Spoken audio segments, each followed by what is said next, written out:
చర్చ అంతా కేసీఆర్ అసెంబ్లీకి వస్తున్నాడు, కేసీఆర్ ఏమైంది వచ్చి మీడియా అంతా ఫుల్స్ అయిపోయారు కదా, ఇక నీళ్ళ మీద యుద్ధమే అని కొట్టుకుంటారని తన్నుకుంటారని, ఇక లేచింది సింహం లేచింది గర్జించింది అన్నీ ఉత్తాయే. మీడియాలో వచ్చే కథనాలకు అక్కడ వాస్తవాలకు ఎక్కడ పొంతన ఉండదు. ఈయన తొండల లాగులు ఇడుస్తా అంటాడు, ఆయన షెట్టుకు గట్టేసి కొడతా అంటాడు, ఇంకొక ఆయన ఎడమ కాలు చెప్తూని కొడతా అంటాడు. ఈ కొట్టుడు గిట్టు అంతా క్లోజ్ అయిపోయింది. చక్కగా రేవంత్ రెడ్డి గారు పోయి బాగున్నారా సార్ అని చెప్పి కేసీఆర్కు నమస్తే పెట్టించి నేను బాగున్నా మీరు కూడా బాగుండాలి ఇద్దరం బాగుండాలని ఎక్కడో అక్కడ పోయి కూర్చున్నారు. విషయం ఏం జరిగింది నిన్న అసెంబ్లీలో అంటే, కేసీఆర్ ఎంటర్ అవుతున్నటువంటి టైంలో రేవంత్ రెడ్డి గారు కేసీఆర్కు నమస్తే పెడితే రేవంత్ రెడ్డి గారి నమస్కారాన్ని కేసీఆర్ పట్టించుకోక ఆయన సీట్లో పోయి ఆయన కూర్చుంటే ఈ అవమానాన్ని ఎట్లా ఫిలప్ చేయాలని చక్కగా ఆయన సీట్ కాడికి పోయి నమస్తే పెట్టి పలకరించి వచ్చిండు. చూసిరు కదా, వీళ్ళు గర్జించుకుంటారు పోట్లాడుకుంటారు అనేది అంతా ఉత్తమాట. ఈ మీడియాలో కథనాలు వచ్చేటి అన్ని తుస్సు, అవి కేవలం సంచలనాల కోసం రాసేటువంటి కథనాలు మాత్రమే. నిన్న శాసన మండలిలో మనం మాట్లాడిన గల్ఫ్ కార్మికుల సమస్యలతో పాటు యూనివర్సిటీలో ఖాళీగా ఉన్నటువంటి ఉద్యోగాల అంశాన్ని కూడా లేవనెత్తడం జరిగింది. సో ఎంత లేవనెత్తినా ఎంత ప్రభుత్వాన్ని ప్రశ్నించినా ప్రభుత్వం నుంచి రావాల్సినటువంటి సమాధానాలు ఒక్కటి కూడా వస్తలేవు. అది ఎందుకుందో మరి ఏం కథనో ఎవరికి అర్థమైతలేదు. ఇక శాసన మండలి శాసనసభ 2 తారీఖు నుంచి 7 తారీఖు దాకా జరుగుతుందట. 5 రోజులు. ఇక ఆ 5 రోజులలో కయపి అనుకుంటానికే 2-3 రోజులు పోతాయి. ఈ ఆర్డినెన్సులు పాస్ చేసుకొని అవతల పడతారు, ఎక్కడిదక్కడ మళ్ళా మొదటి లెక్కనే అయిపోతుంది. ఈ శాసనసభ సమావేశాల గురించి ప్రజలారా పెద్దగా ఏం ఎక్స్పెక్టేషన్స్ పెట్టుకోకండి. వాళ్ళ ఎజెండా ఫిక్స్ చేసుకున్నారు. బీసీ అంశం తెర మీదకి రాకుండా ఏది కేసీఆర్ హింట్ ఇచ్చిపోయిండు, రేవంత్ రెడ్డి అమలు చేసిండు, నిన్న పోయి అన్న నువ్వు చెప్పిందే చేసినా అని చెప్పి దండం పెట్టించిండు. సరే అది అటు పెట్టండి. ఇక ఇటీవల జరిగినటువంటి సర్పంచ్ ఎన్నికలలో బీసీ వాదం ఏం జరిగింది? I hats off to BC population, I hats off to BC voters. ఎందుకంటే ఇలా గణనీయమైన స్థాయిలో మీరు సర్పంచ్ ఎన్నికల్ని కొల్లగొట్టిరు. బీసీ వాదం పైన నడిచిన ఎన్నికలు రెడ్లకు బీసీలకు మధ్య జరిగినటువంటి ఒక స్పష్టమైన యుద్ధంగా కనిపించింది. లెక్కలు కూడా ప్రాథమికంగా కొన్ని బయటకు వచ్చినాయి. ఆ లెక్కల గురించి ఇప్పుడు మీ ముందు మాట్లాడుకుందాం. ఇక్కడ ఒకసారి లెక్కల్ని కనుక మనం పరిశీలిస్తే ఎవరు గెలిచిరు, ఎక్కడ గెలిచిరు, ఎంతమంది గెలిచిరు, ఈ లెక్కలు మనకు తేలాల్సినటువంటి అవసరం ఉంది. కాబట్టి ఈ లెక్కలను కొన్నిటిని మీకు వివరించే ప్రయత్నం చేస్తా. అసలు తెలంగాణలో గ్రామ పంచాయతీలు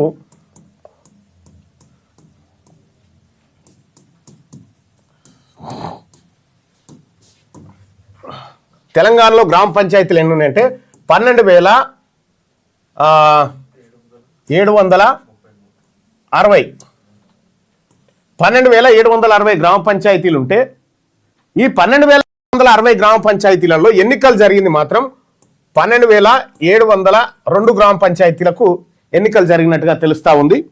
సో దాంట్లో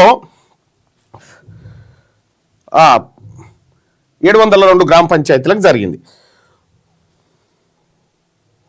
ఇందులో 1,211 ఏకగ్రీవమైనవి. 1,211 ఏకగ్రీవమైనవి. ఇక్కడ ఏకగ్రీవమైనవి. ఇక మిగిలిన ఎన్ని అనంటే 11,491 గ్రామాలకు ఎన్నికలు జరిగినాయి.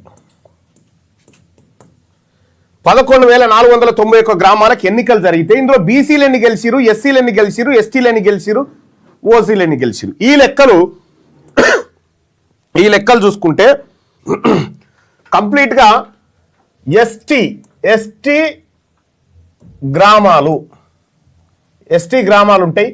అంటే ఈ 11,000 ఏవైతే 491 ఉన్నాయో 11,491లో ఎస్టీ గ్రామాలు ఉంటాయి. కంప్లీట్గా ఎస్టీ పాపులేషన్ ఉంటుంది. వాళ్ళని తీసేసిన తర్వాత జరిగినటువంటి దాంట్లో ఒక్కసారి లెక్కలు కనుక మనం గమనిస్తే బీసీలు ఎన్ని గెలిచిరంటే 4,787 సర్పంచులు బీసీలు గెలిచిరు.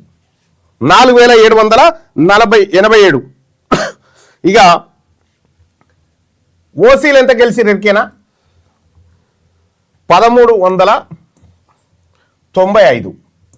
ఇందులో ఏకగ్రీవాలు ఉన్నాయి 1395. ఎస్సీలు ఎంత గెలిచారు ఎవరికైనా 2239. ఎస్టీలు వచ్చేసి 3070 గెలిచారు. ఈ ఎస్టీలు ఎందుకు ఎక్కువ గెలిచారంటే భద్రాద్రి కొత్తగూడెము, ఆసిఫాబాదు, ఆ తర్వాత ములుగు, ఆదిలాబాదు, ఈ జిల్లాలు ఉన్నాయి కదా, ఇందులో కంప్లీట్ గా ఎస్టీ పాపులేషన్ ఉన్న కాడ ఎస్టీ పాపులేషన్ 100% రిజర్వేషన్ ఇచ్చేసి ఇంకా వేరే వాళ్ళు పోటీ చేయడానికి కూడా లేకుండా. సో ఇక్కడ పర్సంటేజ్ విషయానికి వస్తే ఓసీలది 12% అయింది. ఓసీలు గెలిచినాయి 12% అయితే బీసీలు గెలిచినాయి దాదాపుగా 41.7%. అంటే ఆల్మోస్ట్ ఆల్ 42% సీట్లను బీసీలు జనరల్ స్థానాలు బీసీలలో గెలిచి ఇంకా ఏకగ్రీవమి కలపాలి ఎక్కువైతే ఇంకా. ఇక ఎస్సీలు 19.5%. ఆ తర్వాత ఎస్టీలు వచ్చేసి 26.7. ఇది ఓవరాల్గా గెలిచినటువంటి దాంట్లో. అయితే పోయినసారి 28% వరకు ఉన్నటువంటి ఓసీలు 27% ఉన్నటువంటి ఓసీలు ఈసారి 12% పడిపోయారు. ఎందుకు? ఈ బీసీలు కొట్టిన దెబ్బ. ఈ గ్రామీణ ప్రాంతాల్లో బీసీల ఓట్లు బీసీలకు వేసుకోవడంతో ఈ దెబ్బ గట్టిగా దాకింది. అయితే ఈ అగ్రవర్ణాలన్నీ కూడా ఒక ప్రయత్నం చేసినాయి. ఏంటి? ఏకగ్రీవాలలో కొట్టుకోవాలని ఏకగ్రీవాలలో కొన్ని చోట్ల బెదిరించి మీరు చూసిరు కదా, బీసీలను ఎత్తుకపోయి మూత్రం దాయించిన ఘటనలు ఉన్నాయి కదా అనేకం. సో ఆ సందర్భాలలో ఏకగ్రీవంలో కొద్దిగా జ్వరపడ్డారు, ఏకగ్రీవం కాడ డబ్బులు ఇచ్చుకున్నారు. కానీ వాస్తవంగా జరిగినటువంటి ఎన్నికలలో బీసీలు మెజార్టీ స్థానాలను కొల్లగొట్టిరు. 4787 మంది సర్పంచులు బీసీలు సర్పంచులు అయ్యారు. ఇగో ఇది కదా మార్పు. ఇక్కడ 28% ఉన్నటువంటి బీసీలను 12% తీసుకురాగలిగింది ఈ బీసీ ఉద్యమం. తెలంగాణ రాజ్యాధికార పార్టీ క్లియర్ గా నినాదం ఇచ్చింది, ఈ ఎన్నికల యుద్ధం రెడ్లకు, వెలమలకు మరియు బీసీలకు మధ్య జరుగుతున్న రాజకీయ యుద్ధం అని చెప్పింది. రేపు ఎంపీటీసీ ఎన్నికల్లో కూడా దీని డాటా కంప్లీట్ గా పడిపోవాల్సినటువంటి అవసరం ఉంది. సో ఈ రకంగా జరిగినాయి ఇవి సర్పంచ్ ఎన్నికలు.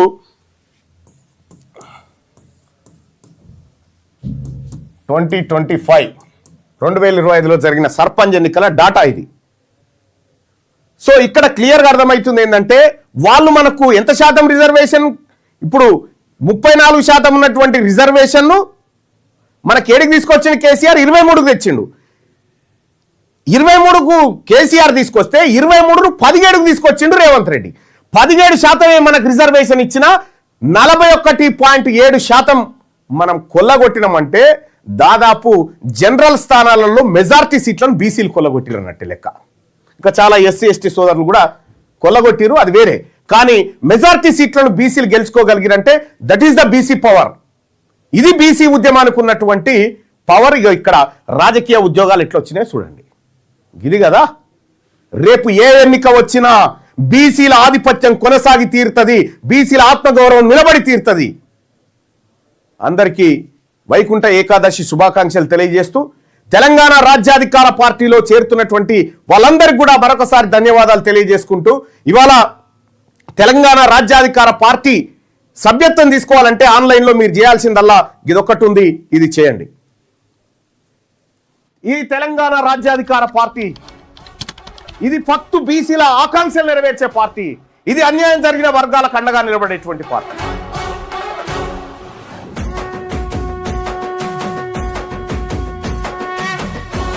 తెలంగాణ రాజ్యాధికార పార్టీ చేరాలంటే 9866524314 ఈ నెంబర్ కు వాట్సాప్ లో మిస్ కాల్ ఇవ్వండి. ఈ నెంబర్ కి మీరు మీరు మీరు మీరు మిస్ కాల్ ఇవ్వగానే మీకు ఒక లింక్ వస్తుంది. ఆ లింక్ పైన క్లిక్ చేసి మీరు దాంట్లో మన ఇందులో జాయిన్ కావచ్చు. తెలంగాణ రాజ్యాధికార పార్టీలో వెంటనే జాయిన్ కావచ్చు. ఆ లింక్ ద్వారా మీరు ఎంటర్ అయితే.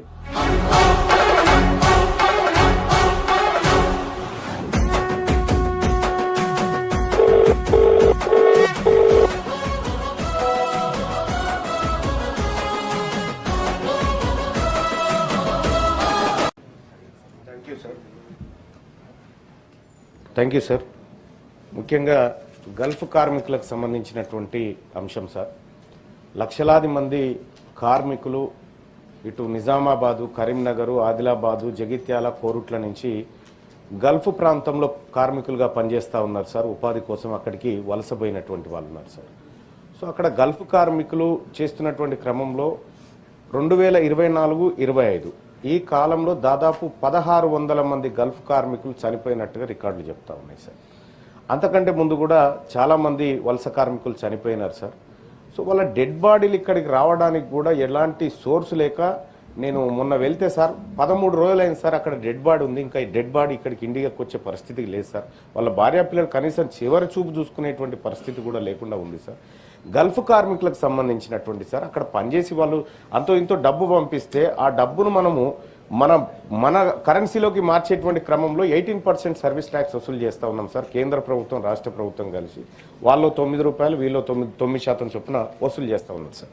సార్ ఇక్కడ వాళ్ళు పంపేటువంటి డబ్బుకు ప్రభుత్వం దగ్గర లెక్కలు ఉన్నాయి సార్. కానీ గల్ఫ్ కార్మికులు ఎంతమంది పనిచేస్తూ ఉన్నారు గల్ఫ్లో, వాళ్ళ లెక్కలేంటి, ఎంతమంది పోతా ఉన్నారు, అసలు పోయినవాడు అక్కడ సేఫ్గా ఉన్నాడా లేడా అనేటువంటి లెక్కలు రాష్ట్ర ప్రభుత్వం దగ్గర లేవు సార్. ఇటీవల కాలంలో రాష్ట్ర ప్రభుత్వం సార్ 8.5 కోట్ల రూపాయలు చనిపోయినటువంటి గల్ఫ్ కార్మికుల కుటుంబాలకు 5 లక్షల చొప్పున సాయం చేస్తున్నట్టుగా ప్రభుత్వం చెప్పింది సార్. కొన్ని చోట్ల జగిత్యాలలో దాదాపుగా 51 మందికి చేసారు సార్, అది వాస్తవం కూడా. కానీ సార్ ఇక్కడ గల్ఫ్ కార్మికుడు అక్కడ భద్రతతో బతకడానికి రాష్ట్ర ప్రభుత్వం తీసుకుంటున్నటువంటి చర్యలు ఏంటి అనేటి కొంత ప్రభుత్వం తెలియజేయాలి సార్. ఎందుకంటే ఇక్కడ వాళ్ళు పంపే డబ్బుకు లెక్క ఉన్నప్పుడు అక్కడ వాళ్ళు పనిచేస్తున్న ప్రాణానికి కూడా ఒక లెక్క ఉండాలి సార్.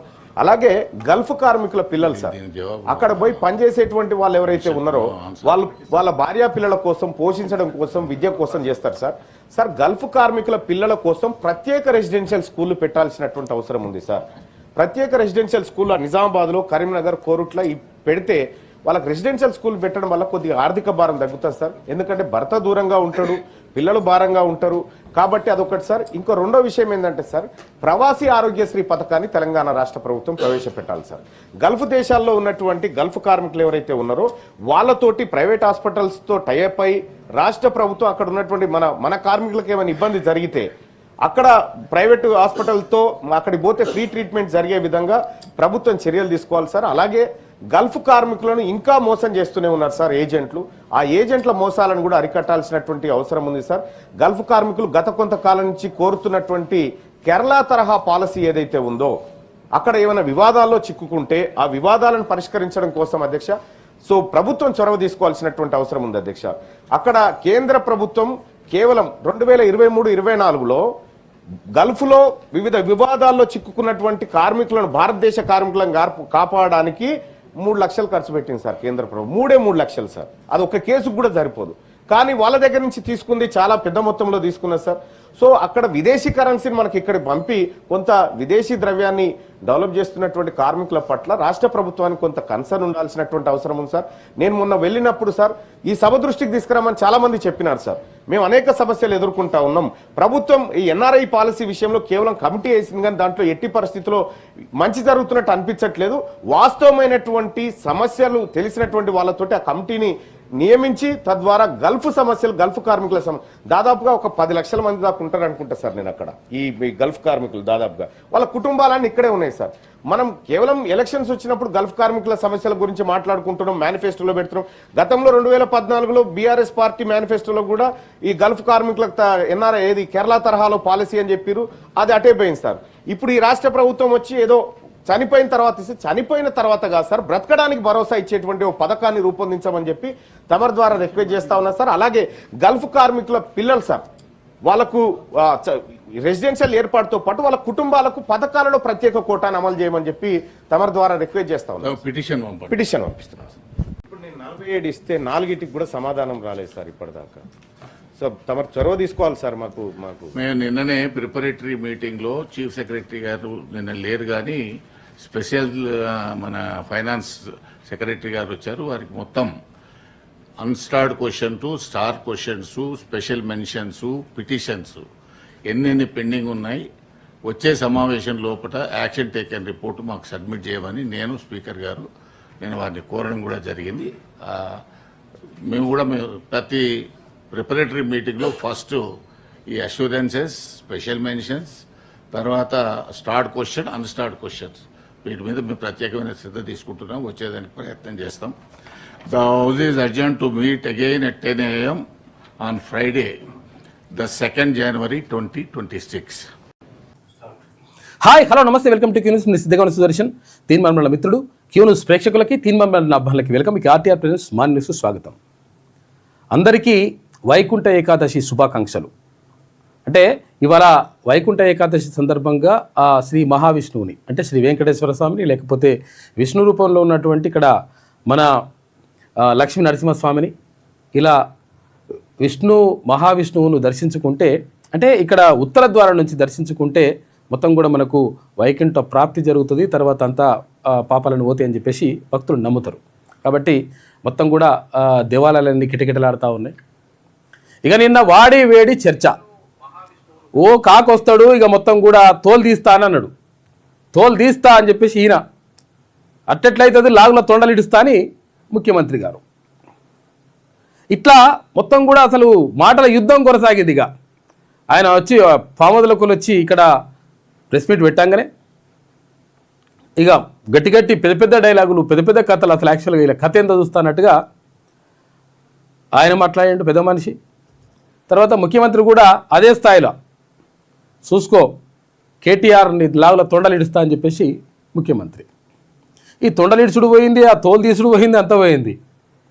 నమస్తే అంటే నమస్తే అనుకున్నారు, దండం అంటే దండం అన్నారు. తర్వాత అలా బలా చేసుకున్నారు. పబ్లిక్ని పిచ్చోళ్ళని చేసుడు తప్పితే ఏముండదు ఆడ. అంటే ఈడ లాగులు చంపుకుంటారు, ఇక్కడ అంగీలు చంపుకుంటారు, ఎగురుతారు, దుంకుతారు, మా నాయకుడు సూపర్ డూపర్ అని చెప్పేసి ఇటువంటివి చేస్తుంటారు. ఎక్కడ? కింది స్థాయిలో. కింది స్థాయిలో ఎవరైతే కార్యకర్తలు ఉంటారో ఈ కార్యకర్తలే లాగులు అంగీలు చంపుకుంటారు, కానీ పైన ఉన్నటువంటి నాయకులు అట్లేం చేయరు. నిన్న అసెంబ్లీ ఏం జరిగిందో చూసిరు కదా, ఒకసారి చూడరు కావాలంటే మళ్ళీ ఒకసారి. అంటే ఇక మేము తీన్మార్ మల్లన్న తర్వాత ఇక్కడ మేము క్యూన్యూస్లో చెప్పినాం క్లియర్గా. ఏమని చెప్పినాము, ఏది మళ్ళీ చెప్పింది క్లియర్గా, వీళ్ళు కలిస్తే దండం పెట్టుకుంటారు, కావాలంటే అలా బేలే తీసుకుంటారు, కానీ ఇవన్నీ ఏముండే అని చెప్పిండ్రు. చెప్తే లేదు అట్టెట్లయితుంది, అట్లా చేసుకుంటారా అని చెప్పేసి చాలామంది కొంతమంది అనుకున్నారు. కానీ ఏం జరిగిందో చూడరు మీరే ఒకసారి, చూస్తే ఒక క్లారిటీ వస్తుంది. ఏమై ఏడాది దాకా వేరు కథ, రేపటి నుంచి వేరే. తోలు తీస్తాం ఎక్కడికక్కడ. ఏడాది దాకా వేరు కథ, రేపటి నుంచి వేరే. తోలు తీస్తాం ఎక్కడికక్కడ. ఈ అవ్వ లాగులో తొండలు ఇచ్చిపోతా బిడ్డ నేను అనుకుంటున్నావేమో. ఇప్పుడు మైకులం కూడా తిట్టుకుంటారుగా, కలవంగానే తిట్టుకుంటారు అనుకుంటున్నావా? ఈయన నమస్కారం, ఆయన నమస్కారం అంటే కవులు ఇచ్చుకుంటారు. తమరు గొప్పవారంటే తమరు గొప్పవారు, తమరు మంచివారంటే తమరు మంచివారు. వెలిసి మన ఇద్దరమంతా మంచోళ్ళం. ఇది చూస్తున్న జనాలు అవలగాళ్ళు. ఏంటి ఇదే? అది ఏం చేసిందో చూసారు కదా, ఇక్కడ అసెంబ్లీలో ఏం చేసిండ్రు, వాళ్ళు ఏం చేసిండో చూస్తే మనకు క్లారిటీ వచ్చేస్తుంది. వాళ్ళు మంచిగానే ఉంటారు. అయితే మేమేమనుకుంటాం అంటే అసలు యాక్చువల్గా నిజంగానే తోలు తీస్తాడేమో. Okay right. అయితే నిజంగానే తోలు తీస్తాడేమో, నిజంగానే చాలా మంది అనుకుంటారు. ఇట్లా తోలు తీసుకుంటే ఇక ఇటువే ఇగో సౌండ్ వద్దు, చూడరు ఒకసారి. ఈ తోలు తీసుకుని బిల్ తీసి ఎట్టుంటో చూడరు ఒకసారి. అగో చూసారు కదా, ముఖ్యమంత్రి గారు వచ్చిండ్రు. వచ్చి మాజీ ముఖ్యమంత్రి కేసీఆర్ని కలిసిండు. కలిసిన తర్వాత వాళ్ళు తోలు తీసుకున్నారా, ఏం చేసి చూడరు ఒకసారి. దండం అంటే దండం పెట్టుకున్నారు, అంటే అలా అన్నారు, బలే అంటే బలే అన్నారు. ఇదో ఇట్లుంటుంది అన్నమాట కథ. కాబట్టి మనం అర్థం చేసుకోవాలి. రాజకీయాలని అర్థం చేసుకోకపోతే వాళ్ళు చెప్పిందే నిజం అనుకునేటువంటి ప్రమాదం ఉంటుంది. కాబట్టి అర్థం చేసుకోవాలి. ఇక ఏమున్నది, ఇక దేని గురించి మాట్లాడుకోవాలి? బీసీల రిజర్వేషన్ల అంశంకు సంబంధించి కనీసం ఒక్క మాట కూడా, కనీసం దానికి సంబంధించినటువంటి అంశాన్ని సభలో డిమాండ్ చేద్దామని చెప్పేసి అక్కడ బీఆర్ఎస్ పార్టీ కానీ లేదంటే బీజేపీ పార్టీ కానీ అనలేదు. తర్వాత కాంగ్రెస్ పార్టీ అన్నా లేకపోతే మేమన్నా హామీ ఇచ్చినాం కదా, మరి మా హామీని నెరవేర్చుకోవాలి కదా, సభలో చర్చకు పెట్టి దీనిపైన ఒక నిర్ణయం తీసుకొని అఖిల పక్షాన్ని తీసుకుపోయి ఏది ప్రధానమంత్రి దగ్గర కలుస్తా అని చెప్పిండు కదా ముఖ్యమంత్రి. మరి ఆ పనున్న చేస్తుందా మరి కాంగ్రెస్ పార్టీ అంటే నో. ఎందుకనంటే ఎవ్వరికి కూడా ఆ విషయం ఏది బీసీలకు సంబంధించినటువంటి అంశము ఇష్టం లేదు. క్లియర్గా అర్థమైపోతుంది కదా. దేని మీద మాట్లాడుతున్నారు? నీళ్ళ మీద మాట్లాడుతున్నారు. నువ్వు మోసం చేసినావు అంటే నువ్వు మోసం చేసినావు, నువ్వు దొంగ అంటే నువ్వు దొంగ, లేదు లేదు నువ్వే తెలంగాణ నీళ్ళు పంపించినావు అంటే తెలంగాణ నీళ్ళు నువ్వే పంపించినావు అని ఇట్లా. ఇంకా అది ఇంకా స్టార్ట్ కాలే, 2 తారీఖు నాడు అది దాని మీద ఉంటుంది. అయితే మొత్తం మీద ఏమవుతుంది అంటే బీసీలకు సంబంధించినటువంటి అంశము చర్చకు రాకుండా చాలా జాగ్రత్తగా దీనిపైన మన మైండ్ అంతా కూడా డైవర్ట్ అయ్యే విధంగా వాళ్ళు ప్లాన్ చేసుకుంటారు. ఆ ప్లాన్ ప్రకారం మనం కూడా చూసినవా కేసీఆర్ వస్తాడా పోతాడా, కాక వస్తున్నాడు పోతున్నాడు, ఇక అసలు యాక్చువల్గా బయలుదేరుతున్నాడు, సూపర్ డూపర్ ఉంటుందని చెప్పేసి మనం మాట్లాడుకున్నాం. వచ్చిండు 3 నిమిషాలు ఉన్నాడు, 3 నిమిషాలు ఉండి 4వ నిమిషం అవతల పడ్డాడు కాక. మరి 2 తారీఖు నుంచి అన్నా వస్తాడా అంటే రేపు ఇవ్వాలనేమో వైకుంఠ ఏకాదశి, రేపేమో 31st ఉన్నది కాబట్టి రేపు సెలబ్రేషన్స్. ఇక 1 తారీఖు నాడు అందరూ వచ్చిపోయి కలుస్తారు కాబట్టి 1 తారీఖు నాడు, 2 తారీఖు నాడు ఇక మళ్ళా అసెంబ్లీ మళ్ళీ స్టార్ట్ అవుతుంది. మరి నిజంగా ఇప్పుడన్నా కాక వస్తాడా రాడా అంటే నమ్మకం లేదు దూర అన్నట్టుంటుంది కథ. కాబట్టి మనం ఈ విషయాలు చూసుకొని ఇక అసలు ఇదే ఇక అద్భుతము, వాళ్ళు చేసిందే అద్భుతం అని చెప్పేసి మనం దాని మీద డిస్కషన్ పెట్టి అసలు విషయాన్ని పక్కకు పెట్టి మన గురించి మనం ఆలోచించుకోకుండా ఇందాక చెప్పిండుగా తినమని వలన క్లియర్గా ఎవరు గెలిచిండ్రు, ఎంతమంది సర్పంచులు గెలిచిండ్రు, ఎవరి ఖాతాలు ఎవరిని వేసుకున్నారు, తర్వాత ఈ ఇండిపెండెంట్లు ఎవరు, అసలు ఈ ఇండిపెండెంట్ గెలిచినటువంటి వాళ్ళని ఏం చేసిండ్రు, పరిస్థితి ఏంది అని చెప్పేసి చెప్పింది కదా. అది అట్లుంటుంది అనమాట లెక్క. అసలు విషయాలు ఇట్లుంటాయి. వాళ్ళు మనని మసిమూసి మారడుగా చేసి అది పక్కదో పట్టిస్తేందుకు ఓం రీం చూప్ అంటారు అన్నట్టు లెక్క. మనం దాంట్లోనే ఉంటే అయిపోతుంది లెక్క, వాళ్ళ కథలకు మనం వెళ్ళిపోతాం. ఇక బీసీ అనే అంశంగా ఇక ఎక్కడ కూడా రాదు, ఏ పేపర్ కూడా రాయదు, ఏ మనిషి కూడా మాట్లాడు. ఎందుకంటే వీళ్ళకు బీసీ ఎమ్మెల్యేలు బీసీ మంత్రులు ఉంటే కూడా వాళ్ళకు కూడా చిత్తశుద్ధి లేదు, కనీసం ఆ సోయి లేదు. మేము ఈ వర్గాల నుంచి వచ్చినాము, మరి ఆ వర్గాల గురించి మాట్లాడాల్సినటువంటి బాధ్యత మా పైన ఉంటుంది. మేము మాట్లాడితే మా ప్రజలు మమ్మల్ని మెచ్చుకుంటారు, అసలు యాక్చువల్గా మా వర్గాల నుంచి పంపించినందుకు వాళ్ళు చాలా సంతోషపడతారనేటువంటి విషయం కూడా లేదు. ఒకవేళ మాట్లాడకపోతే బాధపడతారనేటువంటి విషయం కూడా లేదు. ఏమవుతుంది? అవసరం లేదు. ఎందుకంటే బీసీలు అట్లనే ఉండాలి, వాళ్ళు కోరుకుంటున్నారు అట్లా. కాబట్టి మనమే డిసైడ్ చేసుకోవాలి ఎట్లుండాలనేది. ఎస్సీ బీసీలకు సంబంధించి ఎస్టీ బీసీలకు సంబంధించి ఇట్లా మాట్లాడరాళ్ళు, చర్చ పెట్టనియరు, డైవర్షన్ ఉంటుంది అంతా వేరే, దాని మీద చర్చ జరగాలి. 5 వరకు సమావేశాలు, ఆ తర్వాత కొనసాగింపుపై తదుపరి బీఏసీలో నిర్ణయం. 15 నుంచి 20 రోజులు నిర్వహించాలని విపక్షాలు డిమాండ్ చేస్తున్నాయి. 2 నుంచి ఉభయ సభలు పునఃప్రారంభం. తొలి రోజు సభ ముందుకు పలు బిల్లులు వస్తా ఉన్నాయి. శాసనసభకు హాజరైన కేసీఆర్ సభలో ఉన్నది కొద్ది సమయమే. భరాస అధినేత వద్దకు వెళ్లి పలకరించిన సీఎం రేవంత్ రెడ్డి. ఎక్కడికి? కాక దగ్గరికి పోయిండు, కాక దగ్గర పోయేసి పలకరించిండు. తోలు తీస్తా నేనే చెప్పిండు, తొండలేడుస్తా నేనే చెప్పిండు, ఇద్దరు కలిసి మళ్ళీ అలాయి బలాయి తీసుకున్నారు. ఇగో ఇట్లుంటుంది లెక్క. సరే హుందాగా ఉండాలి, మనం అట్లా చేయొద్దని అంటలేం, కానీ కాకపోతే అంటే బయట మాట్లాడిన మాటలు ఏంటి, తర్వాత లోపల ఉన్నటువంటి పరిస్థితి ఏంటనేది మనం చూసుకోవాలి, బేరీ చేసుకోవాలి వీటిని. శాసనసభ మండలి శీతాకాల సమావేశాలు వచ్చే నెల 5 వరకు జరిగే అవకాశాలున్నాయి. ఆ తర్వాత ఉభయ సభల కొనసాగింపుపై తదుపరి బిజినెస్ అడ్వైజరీ కమిటీ అంటే బీఏసీలో నిర్ణయం తీసుకుంటారు. శీతాకాల అసెంబ్లీ మండలి సమావేశాలు సోమవారం ఉదయం 10:30 ప్రారంభం కాగా ఉదయం 11:10 మండలి, మధ్యాహ్నం 12:30 అసెంబ్లీ వాయిదా పడింది. ఇక శాసనసభ మండలి సమావేశాలు తిరిగి వచ్చే నెల 2 నుంచి, వచ్చే నెల అంటే ఇక ఇప్పుడు ఇదే కదా, ఇలా 30 తారీఖున రేపు 31st ఉంటుంది, ఇంకా తర్వాత 1, 2 తారీఖు నాడు 3 రోజులకు పునఃప్రారంభం కానున్నాయి. తొలి రోజు సభ ప్రారంభం కాగానే దివంగత మాజీ ఎమ్మెల్యేలు రామరెడ్డి దామోదర్ రెడ్డి, కొండా లక్ష్మణ్ రెడ్డిలకు సంతాప తీర్మానాలు సహా జిహెచ్ఎంసీలో ఓఆర్ఆర్ పరిధిలోని మున్సిపాలిటీల విలీనం, తర్వాత జిహెచ్ఎంసీ వార్డుల సంఖ్య 150 నుంచి 300కు పెంపు, ప్రజాకవి దివంగత అంత్యశ్రీ కుమారుడికి ప్రభుత్వ ఉద్యోగం, స్థానిక సంస్థల్లో 2 పిల్లల నిబంధన తొలగింపు, తెలంగాణ తర్వాత జీఎస్టీ సవరణ, ఉద్యోగుల హేతుబద్ధీకరణ, తర్వాత పే స్ట్రక్చర్ సవరణకు సంబంధించిన 2 ఆర్డినెన్సులు, పంచాయతీరాజ్ చట్ట సవరణ, పంచాయతీరాజ్ గ్రామీణాభివృద్ధికి సంబంధించిన గెజిట్ ప్రచురణలు, ఆర్డినెన్స్కు చట్టబద్ధత కల్పించే బిల్లులను సభలో ప్రవేశపెట్టారు.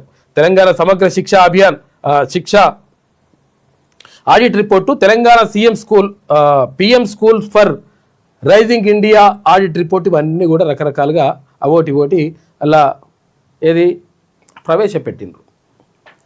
చర్చ మాత్రం అన్నిటిపై జరగదు, అట్లా ప్రవేశపెడతారు నిన్న ఫస్ట్ రోజు కాబట్టి. నిన్న ఆ ఇద్దరు చనిపోయినటువంటి మాజీ ఎమ్మెల్యేలకు సంబంధించి సంతాపం తెలిపి ఇట్లా నడిచింది.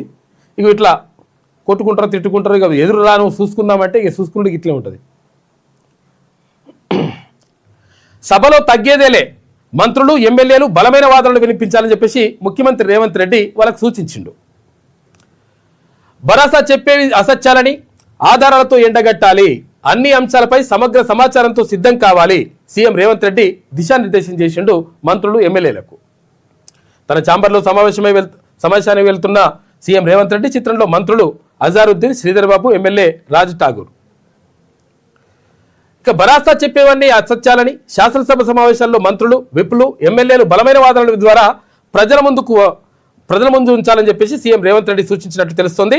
సోమవారం సభ వాయిదా పడిన అనంతరం ఆయన తన ఛాంబర్లో మంత్రులు, ఎమ్మెల్యేలతో ప్రత్యేకంగా సమావేశమై దిశానిర్దేశం చేసిండు. మొత్తం మీద మనం గట్టిగా మాట్లాడాలి, లేకపోతే ఇజ్జత్ పోతుంది. ఎందుకంటే వాళ్ళు మొత్తం కూడా అట్లా ప్రిపేర్ అయ్యి వస్తూ ఉన్నారు. ఈయన ప్రిపేర్గా అయ్యి రాలేనటువంటి గతంలో ఆరోపణలు ఉన్నాయి కదా, అటువంటి చేయకండి, కాబట్టి జాగ్రత్తగా ఉండండి అని చెప్పేసి ఎమ్మెల్యేలకు, మంత్రులకు సూచించిండట. 80% పనులు జరిగింది ఎక్కడ? పాలమూరు రంగారెడ్డి ప్రాజెక్టులో తమ హయాంలో 80% పనులు పూర్తయ్యాయని, కాంగ్రెస్ ప్రభుత్వం ఆ ప్రాజెక్టును పట్టించుకోవడం లేదంటూ భరోసా చెప్తున్నామని అబద్ధాలని ఆధారాలతో నిరూపించాలని చెప్పేసి చెప్పిండట ముఖ్యమంత్రి రేవంత్ రెడ్డి.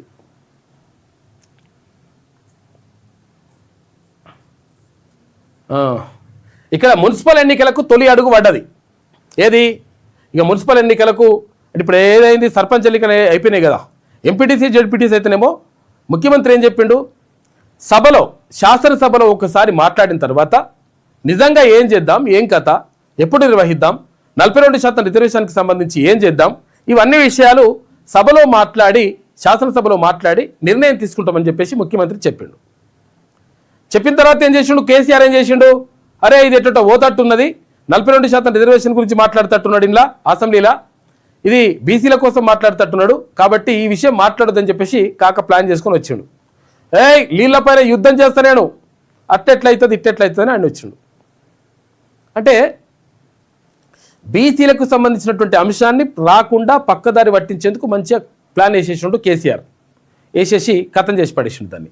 ఇక ఇప్పుడు కాంగ్రెస్ పార్టీ కూడా సంతోషమే, ఎందుకంటే వాళ్ళు ఎట్లకైనా ఇస్తలేరు కాబట్టి, వాళ్ళు ఎట్లకైనా వాళ్ళకు ఇచ్చే పరిస్థితి కూడా లేదు కాబట్టి వాళ్ళు కూడా సంతోషమే. అబ్బా మంచి పని అయిందిరా నాయన, అసలు ప్రతిపక్షాలు డిమాండ్ చేయాలి కానీ ప్రతిపక్షాలే పక్కదారి పట్టిస్తున్నాయి, సంతోషం అని చెప్పేసి కాంగ్రెస్ పార్టీలు ఉన్నారు. ఇట్లా ఇద్దరు మంచిగానే ఉన్నారు. మరి ఆగమైంది ఎవరు, నష్టపోతుంది ఎవరు అంటే బీసీలు, ఆ తర్వాత ఎస్సీ ఎస్టీ మైనార్టీ సోదరులు. కాబట్టి వీళ్ళ గురించి మాట్లాడాలంటే మనోడు అక్కడ ఉండాలి కదా, మనోడు అక్కడ ఉన్నా కానీ మన గురించి మాట్లాడాలి కదా. ఎంతమంది మనోళ్ళు ఉన్నారు, ఎంతమంది మన గురించి మాట్లాడుతున్నారో మనం ఒక్కసారి చూసుకోవాలి, క్లారిటీ వచ్చేస్తుంది. వాళ్ళ సొంత ప్రయోజనాలు కాకుండా ఇక్కడ ఈ వర్గ ప్రయోజనాల కోసం మాట్లాడేటువంటి నాయకుడు ఎవరన్నా అంటే కనిపించరు.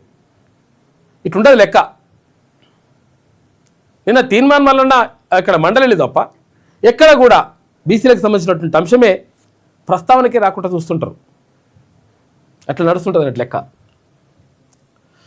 మున్సిపల్ ఎన్నికలకు తొలి అడుగు, 1న ముసాయిదా ఓటర్ల జాబితానంట, 10న తుది జాబితా ప్రచురించాలి. రాష్ట్ర ఎన్నికల కమిషనర్ ఆదేశాలు జారీ చేసిండ్రు. రాష్ట్రంలో పట్టణ స్థానిక సంస్థలు లో ఎన్నికల నిర్వహణకు రంగం సిద్ధమవుతుంది. ఫిబ్రవరి 2వ వారంలోగా ఎన్నికల ప్రక్రియ పూర్తి చేయాలని ప్రభుత్వం భావిస్తుండగా దీనికి తగ్గట్టుగానే రాష్ట్ర ఎన్నికల కమిషన్ కూడా రంగంలోకి దిగింది. రాష్ట్రంలోని అన్ని మున్సిపాలిటీలు, కార్పొరేషన్లలో జనవరి 10లోగా ఓటర్ల తుది జాబితా ప్రచురించాలంటూ సోమవారం ఉత్తర్వులు జారీ చేసింది. ఆయా పట్టణ స్థానిక సంస్థల కమిషనర్లు బాధ్యతలు తీసుకోవాలంటూ పేర్కొంది. దీంతో యుఎల్బీలకు ఎన్నికల ప్రక్రియ అనధికారికంగా మొదలైనట్టేనని భావించవచ్చు. జిహెచ్ఎంసీ, మరో 4 మున్సిపాలిటీలు, కార్పొరేషన్లు మినహా రాష్ట్రంలోని మిగతా పాలక వర్గాలన్నీ కూడా ఈ టైం ముగుస్తూ ఉంది కాబట్టి వాటికి ఎన్నికలు పెట్టాలని చెప్పేసి డిసైడ్ చేసిరట. అందులో కూడా మీరు డిసైడ్ చేసేసారు, మీరు కూడా డిసైడ్ చేయాలి, పబ్లిక్ డిసైడ్ చేసేసేయాలి. ఇప్పుడు పార్టీ గుర్తులతో వస్తాయి ఎన్నికలు. ఇప్పుడు ఇవి పార్టీ గుర్తులతో వచ్చినప్పుడు మనం క్లియర్గా ఎవరు ఏందనేటువంటిది మనము దృష్టిలో పెట్టుకొని దానిపైన మనం నిర్ణయం తీసుకుంటే బరాబర్ దెబ్బ పడుతుంది, పడేయాలి. సర్పంచ్ ఎన్నికలలో పడ్డది, కాకపోతే అంటే మీరు మెల్లే మేనేజ్ చేసిరు. ఏది ఈ ఇండిపెండెంట్గా గెలిచిన వాళ్ళు ఉన్నారు కదా, ఆ ఇండిపెండెంట్ గెలిచిన వాళ్ళు మెల్లగా అలా కలుపుకొని మా బలం పెద్దది, మేము చాలామంది ఉన్నామనే మాట చెప్పుకొచ్చిండ్రు. కానీ ఇప్పుడు బరాబర్ తేలిపోతుంది లెక్క. ఇక కలిసి చదివి కళల ప్రపంచానికి చేరి స్నేహితురాళ్ళ విషాదాంతం. అమెరికాలో 2 తెలంగాణ యువతులు చనిపోయారట పాపం, యాక్సిడెంట్ అయ్యింది.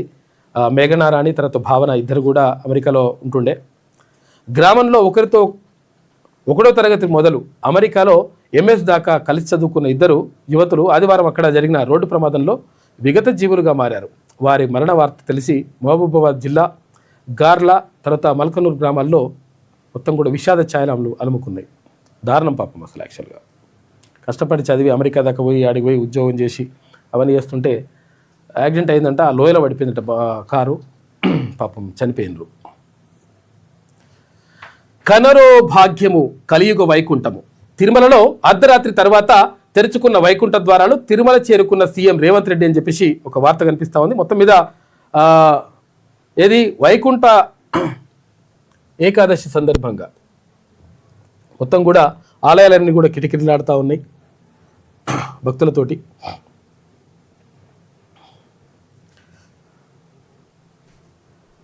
ఇక్కడ తిరుమలలో ఇవన్నీ కూడా చేసిండ్రు అనమాట.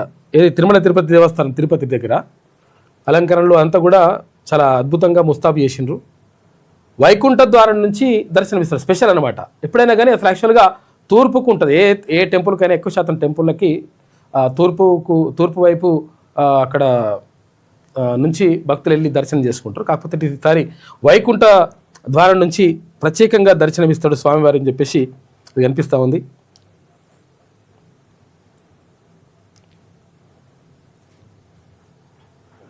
చాలా టెంపుల్ని మంచిగా అలంకరించిండ్రు.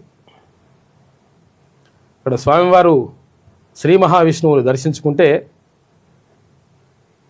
అగో ఆయన్నే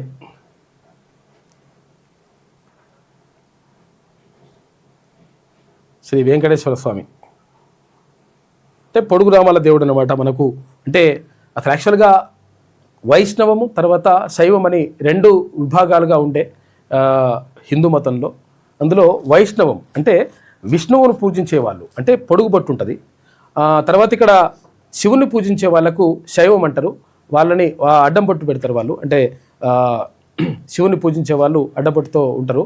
కాబట్టి ఇది వైష్ణవాల ఆలయాలన్నీ కూడా కిటకిటలాడుతూ ఉన్నాయి భక్తులతోటి. ముక్కోటి ఏకాదశి సందర్భంగా మొత్తం కూడా మంచిగా అలంకరించిండ్రు దేవాలయాలు. చాలామంది భక్తులు పోతుంటారు ఇలా.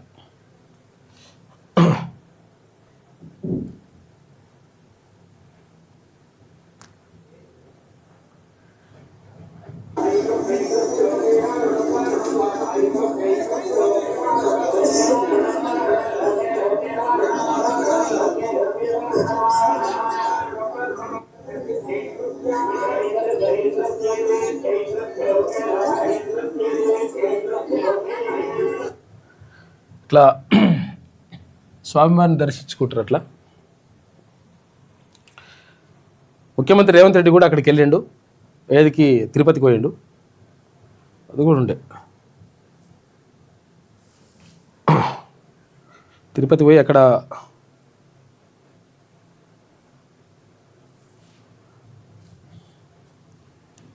వైకుంఠ ఏకాదశి సందర్భంగా అక్కడ స్వామివారిని దర్శించుకుంటారు ఇలా. రైట్. ఇక ఫ్యూచర్ సిటీకి పోలీస్ కమిషనరేట్ అయితే అసలు యాక్చువల్గా ఇంతకుముందు 3 కమిషనరేట్లు ఉండే. ఒకటి హైదరాబాదు, సైబరాబాదు, తర్వాత ఇంకోటి రాచకొండ. 3 కమిషనరేట్లు ఉండే. తర్వాత ఇప్పుడు రాచకొండ కమిషనరేట్ని మల్కాజ్గిరి కమిషనరేట్గా, తర్వాత ఫ్యూచర్ సిటీ అనేటువంటి ఒక కొత్త కమిషనరేట్ ఏర్పాటు చేస్తూ 4 పోలీస్ కమిషనరేట్లు ఏర్పాటు చేస్తూ ఉన్నారు. అయితే రాచకొండ కమిషనరేట్లో ఉన్నటువంటి ఏదైతే యాదాద్రి భువనగిరి జిల్లా ఉన్నదో ఈ యాదాద్రి భువనగిరి జిల్లాని మినహాయించిండ్రు, అంటే తీసేసి యాదాద్రి భువనగిరి జిల్లాకు ప్రత్యేకంగా ఒక ఎస్పీని పెడతా ఉన్నారు. ఎస్పీ ఆధ్వర్యంలో అక్కడ ఉంటుంది. అయితే ఫ్యూచర్ సిటీకి సంబంధించి అంటే తర్వాత ఇక్కడ ఐపీఎస్ ఆఫీసర్ని బదిలీలు కూడా చేసిండ్రు. ఇక్కడ మొన్నటి వరకు రాచకొండ కమిషనరేట్గా, నిన్నటి వరకు రాచకొండ కమిషనర్గా, పోలీస్ కమిషనర్గా ఉన్నటువంటి ఎవరైతే సుధీర్ బాబు ఉన్నారో సుధీర్ బాబుని ఆయనని ఇక్కడ రాచకొండ కమిషనరేట్కి, అదేది ఫ్యూచర్ సిటీ కమిషనరేట్కి బదిలీ చేసిండ్రు. తర్వాత ఇప్పుడు రాచకొండ కమిషనరేట్కి అవినాష్ మహంతి, తర్వాత ఇట్లా కమిషనరేట్లకు సంబంధించి ఐపీఎస్ ఆఫీసర్లను కూడా నియమించిండ్రు. రాచకొండ పేరు మల్కాజ్గిరిగా మార్చిండ్రు. అట్లనే జిహెచ్ఎంసీ పునర్విభజన మాదిరిగానే గ్రేటర్ హైదరాబాద్ పోలీసింగ్ పునర్విభజన ప్రక్రియ పూర్తయింది. ఇప్పుడున్న 3 కమిషనరేట్ల అదనంగా కొత్త ఫ్యూచర్ సిటీ కమిషనరేట్ రానుంది. దాంతోపాటు ప్రస్తుత రాచకొండ కమిషనరేట్ పేరును మల్కాజ్గిరి కమిషనరేట్గా మార్చారు. సైబరాబాద్, హైదరాబాద్, రాచకొండ కమిషనరేట్ల సరిహద్దులను పునర్వ్యవస్థీకరిస్తున్నారు. భువనగిరిని ప్రత్యేక పోలీసు జిల్లాగా మార్చనున్నారు, అంటే ఎస్పీని పెడతారు. దీనికి సంబంధించిన కసరత్తు సోమవారమే కొలిక్కిరాగా ప్రభుత్వం నుంచి ఉత్తర్వులు వెలువడాల్సి ఉంది. ఇక హైదరాబాద్ను ప్రపంచ స్థాయి నగరంగా తీర్చిదిద్దాలని ముఖ్యమంత్రి రేవంత్ రెడ్డి పదే చెప్తున్నారు. దాంట్లో భాగంగా ఫ్యూచర్ సిటీకి ప్రత్యేకంగా ఒక కమిషనరేట్ కోర్టును ఏర్పాటు చేసేసారు. ఈ రాచకొండ కమిషనర్గా ఉన్నటువంటి, అంటే మల్కాజ్గిరి ఇప్పుడు కమిషనర్గా ఉన్నటువంటి సుధీర్ బాబుని అక్కడ రాచకొండ ఏది ఫ్యూచర్ సిటీ కమిషనరేట్కు సిపిగా నియమించిండ్రు. గ్రేటర్ హైదరాబాదు పరిధిలోని 3 పోలీస్ కమిషనరేట్లను పునర్వ్యవస్థీకరిస్తూ 4 కమిషనరేట్లుగా ఏర్పాటు చేస్తూ నిర్ణయం తీసుకున్న నేపథ్యంలో మల్కాజ్గిరి సిపిగా అవినాష్ మహంతి, ఫ్యూచర్ సిటీకి సిపిగా సుధీర్ బాబు, సైబరాబాద్ సిపిగా రమేష్ రెడ్డి, యాదాద్రి ఎస్పీగా ఆకాంక్షి యాదవ్ను బదిలీ చేస్తూ ప్రభుత్వం సోమవారం రాత్రి ఉత్తర్వులు జారీ చేసింది. ఇప్పటి వరకు నాన్ ఫోకల్ పోస్టుల్లో ఉన్నటువంటి రమేష్ రెడ్డిని కీలకమైన సైబరాబాద్ సిపిగా నియమించింది. హైదరాబాద్ సిపిగా మాత్రం ఎవరు సజ్జనారు కొనసాగుతున్నాడు.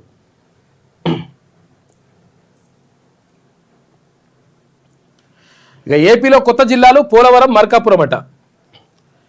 26 నుంచి 28కి పెరిగిన జిల్లాల సంఖ్య. ఇంక 29 కూడా వేద్దాం అనుకున్నారు వాళ్ళు కూడా. ఒకటి వ్యతిరేకత వస్తే మళ్ళీ ఆపిరట.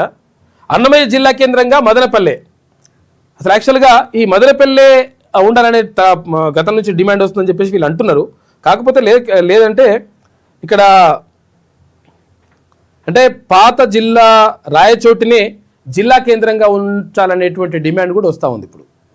అయితే అన్నమయ్య జిల్లాకు గతంలో రాయచోటి ఇక్కడ జిల్లా కేంద్రంగా ఉండేది. అయితే దాన్ని ఇప్పుడు మదనపల్లెకు మారుస్తూ ఉన్నారు. మారుస్తూ ఉంటే అక్కడ నుంచి నిరసనలు కూడా వ్యక్తం అవుతూ ఉన్నాయి అన్నమయ్య జిల్లాకు సంబంధించి. ఇక పోలవరం తర్వాత మార్కాపురం కూడా ఏర్పాటైన జిల్లాలు. అన్నమయ్య జిల్లా కేంద్రంగా మదనపల్లె. మంత్రివర్గ సమావేశంలో ఆమోద ముద్ర పడ్డది నిన్న. 31న తుది నోటిఫికేషన్, జనవరి 1 నుంచి పాలన. కొత్తగా పోలవరం, మార్కాపురం జిల్లాల ఏర్పాటుకు ఏపీ మంత్రివర్గం ఆమోద ముద్ర వేసింది. అన్నమయ్య జిల్లాను కొనసాగిస్తూనే జిల్లా కేంద్రాన్ని రాయచోటు నుంచి మదనపల్లెకు మార్చే ప్రతిపాదనకు పచ్చజెండా ఊపింది. ప్రస్తుతం ఈ జిల్లాలో ఉన్న రాజంపేట నియోజకవర్గాన్ని వైఎస్ఆర్ కడప జిల్లాలోకి, రైల్వే కోడూరును తిరుపతి జిల్లాలో కలపాలని నిర్ణయించింది. రాయచోటు నియోజకవర్గం అన్నమయ్య జిల్లాలోనే ఉంటుంది. అయితే సోమవారం సీఎం చంద్రబాబు అధ్యక్షతన సమావేశమైన మంత్రివర్గం జిల్లాల పునర్విభజనపై విస్తృతంగా చర్చించి ఆమోదం తెలిపింది. కొత్తగా 5 రెవెన్యూ డివిజన్ల ఏర్పాటుతో పాటు కర్నూలు జిల్లా ఆదోని మండలాన్ని 2గా విభజించినట్ట. మొత్తం మీద ఇక్కడ ఇంకో 2 జిల్లాలు ఏర్పాటైనాయి. మొత్తం 26 జిల్లాలు ఉంటే ఇప్పుడు 28 జిల్లాలు అయినాయి. ఏపీలో కూడా మన దగ్గర 33 జిల్లాలు అయినాయి.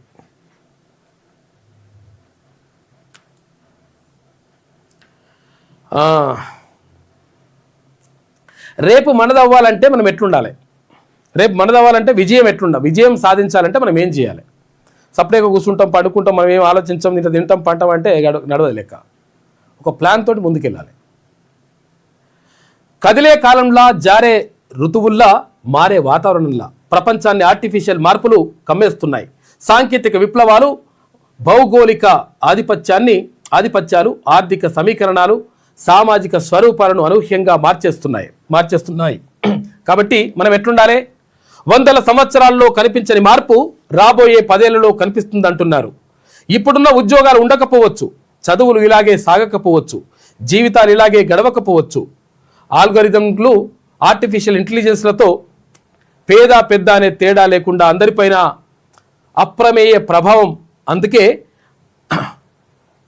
వానాకాలానికి గొడుగులతో మండుటెండకు చల్లదనంతో సిద్ధమైనట్లు అనూహ్య మార్పులకు సిద్ధమవడము ప్రతి కుటుంబానికి ఇప్పుడు అవశ్యం. అప్పుడే రాబోతున్న ఆర్టిఫిషియల్ తుఫానులో కొట్టుకుపోకుండా నిలబడగలుగుతాము. ఆ సన్నద్ధత మనలో ఎంతుందో బేరీజు వేసుకోవడానికి, అనివార్యమైన మార్పులకు సిద్ధం అవడానికి క్యాలెండర్ మారుతున్న వేళ ఓ సుముహూర్తం రండి అనిశ్చిత భవిష్యత్తుకు సిద్ధమవడం ఎలాగో చూద్దామని చెప్పేసి ఒక ప్రత్యేక కథనం వేసింది. కాబట్టి ఎట్లా మనము జయీ భవ అని చెప్పేసి ఒక ప్రత్యేక కథనాన్ని వేసింది.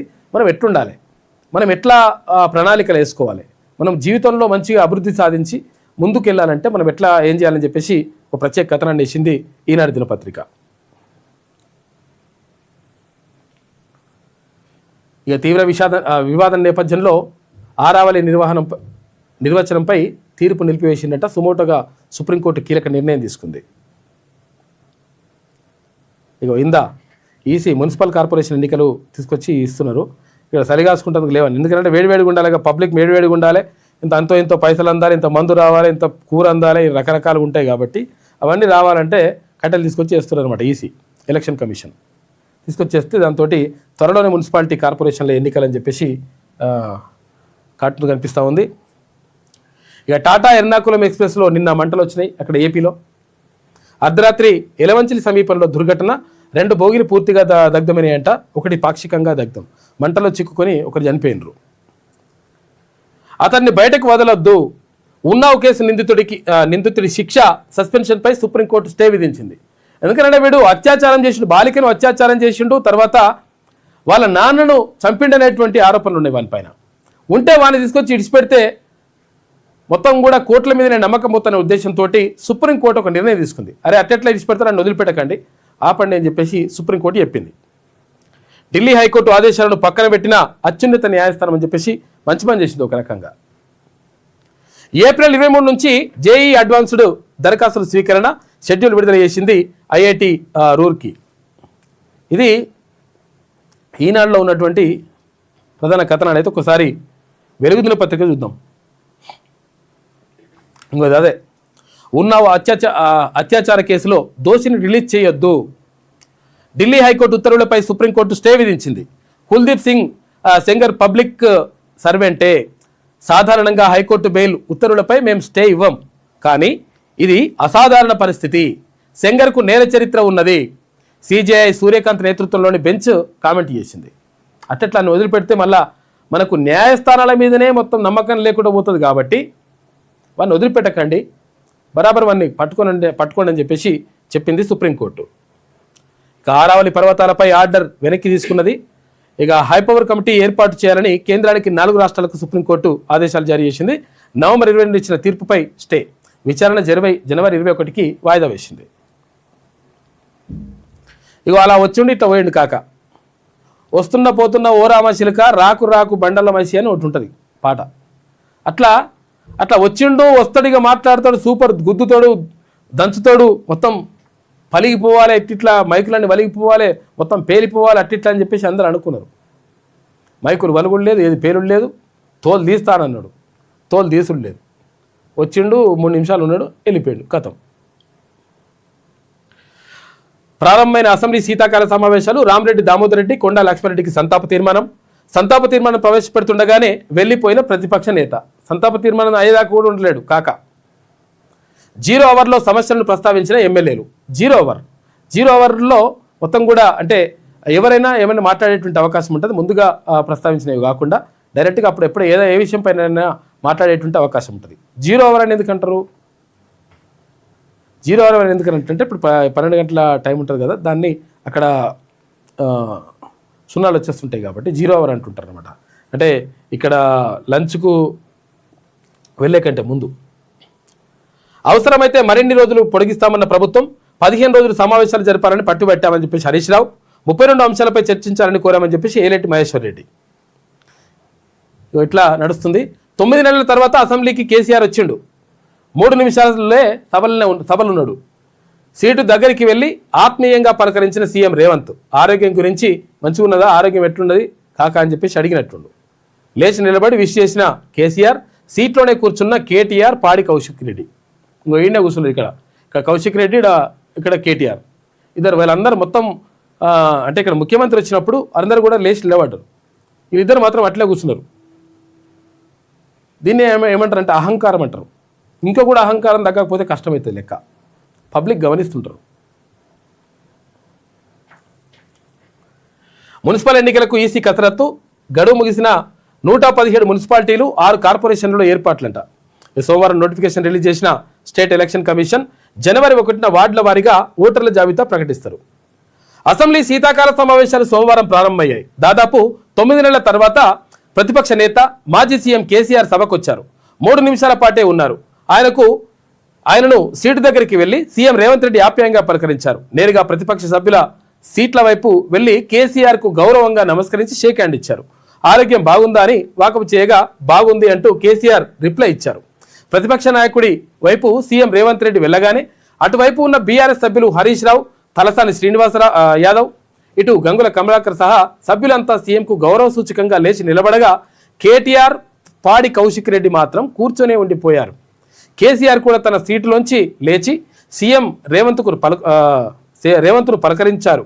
అయితే ఆపై మంత్రులు శ్రీధర్ బాబు, ఉత్తమ్ కుమార్ రెడ్డి, కోమటిరెడ్డి, తర్వాత ఇట్లా అడ్లూరి లక్ష్మణ్, సీతక్క, అధికార పార్టీ విప్లు కూడా వెళ్ళి కేసీఆర్ను పలకరించి వచ్చిండ్రు. కానీ ఇగో ఇట్లా అహంకారం ఇట్లుంటుంది అనమాట. కేటీఆర్ తర్వాత ఇక్కడ ఎవరు పాడి కౌశిక్ రెడ్డి మాత్రం లేవలేదట.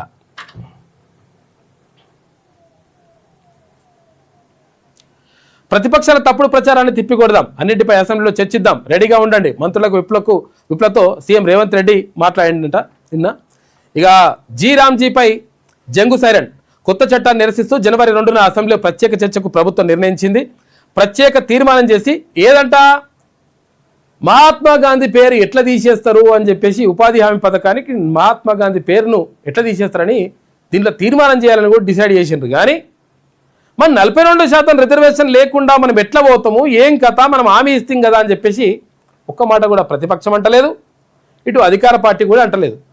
అంటే ఇలా చిత్తశుద్ధి ఇట్లుంటుంది అనమాట. కాబట్టి ఇక్కడ లెక్క చెప్పాల్సింది ఎక్కడంటే వీళ్ళకు మొత్తం కూడా దిమ్మ తిరిగే లెక్క ఎక్కడ చెప్పాలంటే ఇక్కడ మున్సిపల్ ఎన్నికలు వస్తున్నాయి కదా, మున్సిపల్ ఎన్నికలలో ఆ తర్వాత ఎంపీటీసీ జడ్పీటీసీ ఎన్నికలు వస్తాయి కదా, దాంట్లో చూపించాలి కథ, తేలిపోతుంది అప్పుడు లెక్క. కొత్త చట్టాన్ని నిరసిస్తూ జనవరి 2న అసెంబ్లీలో ప్రత్యేక చర్చకు ప్రభుత్వం నిర్ణయించిందట. మరి బీసీల గురించి, బీసీలకు 42% రిజర్వేషన్ గురించి ప్రత్యేక చర్చకు ఎందుకు నిర్ణయించలే? ఉన్నటువంటి మంత్రులు కానీ లేకపోతే బీసీ మంత్రులు కానీ బీసీ ఎమ్మెల్యేలు కానీ అడగాలి కదా, ఏ పార్టీలో ఉన్నా కానీ. ఎందుకు మాట్లాడతలేరు? ప్రత్యేక తీర్మానం చేసి కేంద్రానికి పంపే యోచన. ఇప్పటికే కొత్త చట్టంపై పేరు తొలగిస్తే జస్ట్ పేరు పోతే ఏదో మొత్తం పడిపోయినట్టుగా ఇట్లా చేస్తున్నారు కదా, మరి మొత్తం జీవితాలే పోతున్నాయి, ఈడ బతుకులే ఆగమవుతున్నాయి. వీటి గురించి మాట్లాడాలి కదా. ఇప్పటికే కొత్త చట్టంపై కాంగ్రెస్ ఆధ్వర్యంలో ఆందోళనలు చేస్తున్నారు. కొత్త చట్టం ప్రకారం 60:40 నిష్పత్తిలో నిధులు అంట రాష్ట్రంపై 11500 కోట్ల రూపాయల భారం పడుతుందని చెప్పేసి అంటున్నారు. మేడిగడ్డను పేల్చేశారు చూసుకోయిగా. ఆనాడు ఇంజనీర్లు ఫిర్యాదు చేసినా ఎందుకు విచారణ చేపట్టాలి అని చెప్పేసి కేటీఆర్ మేడిగడ్డను వేల్చేసిరట. దానంతా అది కుంగిపోలేదట. అది నీళ్ల గురించి అడిగితే నికృష్టపు మాటలు మాట్లాడుతున్నారు. సీఎం రేవంత్కు బూతులు తప్ప సబ్జెక్టు తెలియదు. పాత బాస్కు కోపం వస్తుందనే పాలమూరును పండబెట్టిండని కామెంటు. అసెంబ్లీ లాబీలో BRS working president chit chat చేసిండు. ఇక పాలమూరుకు 90 టీఎంసీలు తగ్గేది లేదు, ఇదే మా విధానం అని చెప్పేసి మంత్రి ఉత్తమ్ కుమార్ రెడ్డి అంటుండు. 145 టీఎంసీలకు తగ్గించారంటూ బీఆర్ఎస్ తప్పుడు ప్రచారం చేస్తున్నది. మైనర్ ఇరిగేషన్ కింద తొలుత 45 టీఎంసీలకు క్లియరెన్స్ అడిగినాం. హరీష్వి పచ్చి అబద్ధాలు, గోబల్స్ను మించిపోయారని చెప్పేసి ఎంత ఖర్చు అయినా సరే పాలమూరు రంగారెడ్డి ప్రాజెక్టును పూర్తి చేసి 12 లక్షల ఎకరాలకు నీళ్ళిస్తాం, స్పీకర్ అనుమతిస్తే అసెంబ్లీలో కృష్ణా బేసిన్పై పీపీటీకి రెడీ అని చెప్పేసి అసెంబ్లీలో మీడియాతో చిట్చాట్లో ఉత్తమ్ కుమార్ రెడ్డి మాట్లాడాడు. మంత్రి పాలమూరు 45 టీఎంసీలకు ఎట్లా ఒప్పుకున్నారు?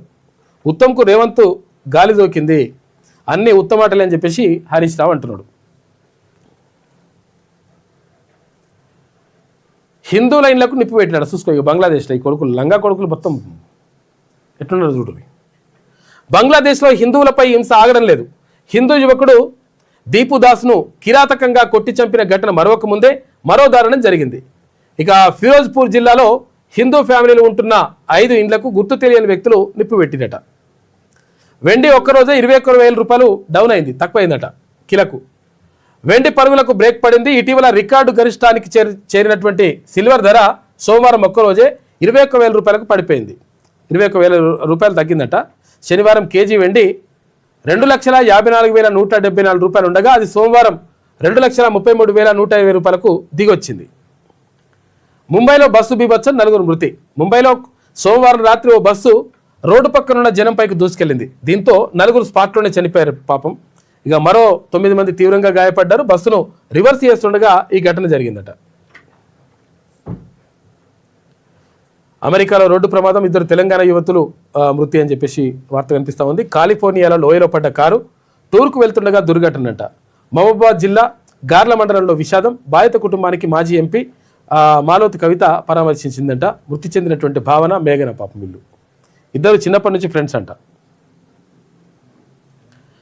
గ్రామీణ క్రికెటర్లు సత్తా చాటాలి, ఇందుకు గొప్ప వేదిక కాకా టోర్నీ అని చెప్పేసి మంత్రి వివేక్ వెంకటస్వామి అంటుండు. ఈ టోర్నీలో 5 బెస్ట్ ప్లేయర్లను సెలెక్ట్ చేసి ట్రైనింగ్ ఇప్పిస్తాం. ఇండియా టీముకు ఆడేలా వారిని తీర్చిదిద్దుతాం. హెచ్సిఏ ఛాన్స్ ఇస్తే విశాఖ ఏటా టోర్నీకి స్పాన్సర్ చేస్తుందని చెప్పేసి చెప్పిండు. ఉప్పల్ స్టేడియంలో నిర్మాణంలో కాకా వెంకటస్వామి పాత్ర కీలకం. స్టేడియం నిర్మాణానికి గుత్తా సుఖేందర్ రెడ్డి చెప్పిండ్రు, చైర్మన్, మండలి చైర్మన్. ఇక మంత్రికి వివేక్కు క్రీడాశాఖ ఇచ్చి ఉంటే మరిన్ని ఆటలకు మేలు జరిగేదని చెప్పేసి అన్నాడు ఆయన. ఉప్పల్ స్టేడియంలో కాకా memorial inter district T20 league 2వ దశ ప్రారంభించినట. ఇక మే 17న జేఈ అడ్వాన్స్డ్ ఉంటాయంట. ఏప్రిల్ 23 నుంచి రిజిస్ట్రేషన్లు షురు. జూన్ 1న ఫలితాలు. 2న జోసా కౌన్సిలింగ్ ఉంటుంది. పూర్తి షెడ్యూల్ విడుదల చేసిన ఐఐటి రూర్కి. ఇక కొత్త పోలీస్ కమిషనరేట్గా future city. Hyderabad, Malkajgiri, future city, సైబరాబాద్గా 4 యూనివర్సిటీలు 4 కమిషనరేట్లు ఏర్పాటు చేసిండ్రు. కమిషనరేట్ల పరిధి నుంచి యాదాద్రి భువనగిరి జిల్లా మినహాయింపు. ఇటు సైబరాబాద్ సిపిగా ఎం రమేష్, మల్కాజ్గిరి సిపిగా అవినాష్ మహంతి, ఫ్యూచర్ సిటీకి సుధీర్ బాబుని తీసుకెళ్లిండ్రు. ప్రభుత్వ ఉత్తర్వులు జారీ చేసింది. వాళ్ళు ఏదో సవాల్ చేశారని సారు 6 నెలలకు ఒకసారి అసెంబ్లీకి రావాలంటవా అన్న, సార్ కష్టం చూడలేకపోతున్నా అని చెప్పేసి ఆ 3 నిమిషాలు కూడా ఉండలేకపోతున్నట్ట కాక. ఇది వెలుగులో ఉన్నటువంటి ప్రధాన కథనాలు. అయితే ఒకసారి ఆంధ్రజ్యోతి చూద్దాం.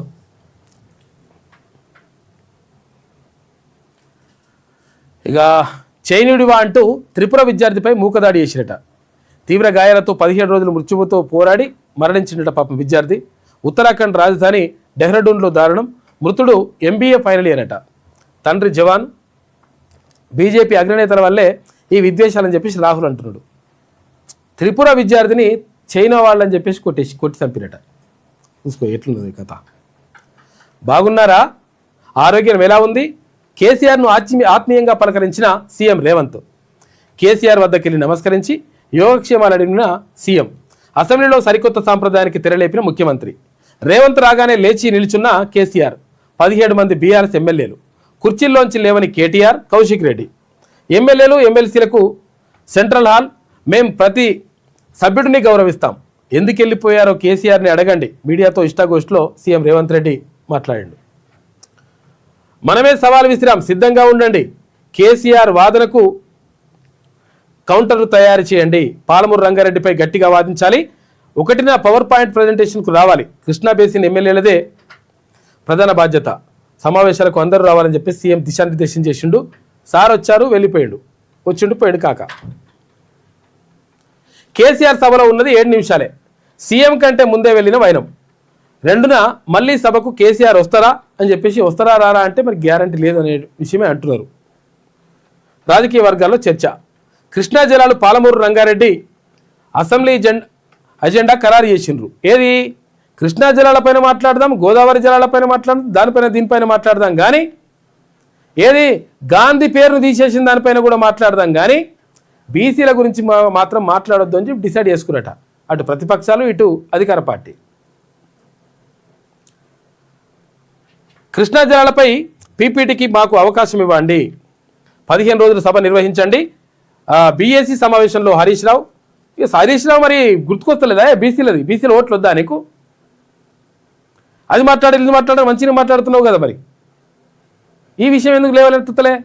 ఇక్కడ కేటీఆర్కి అవసరం లేదు, ఇక్కడ హరీష్ రావుకి అవసరం లేదు, ఇక్కడ ప్రభుత్వానికి కూడా అవసరం లేదు.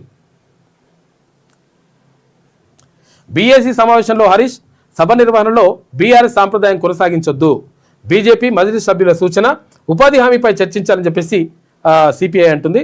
వారం తర్వాత అవసరమైతే మళ్ళీ బీఏసీ స్పీకర్ ప్రసాద్ కుమార్ అని చెప్పేసి ఒక వార్త కనిపిస్తూ ఉంది, మళ్ళీ బీఏసీ నిర్వహిస్తామని. ఇక నెల రోజుల్లో మున్సిపల్ ఎన్నికలు ఉండే అవకాశం ఉందంట.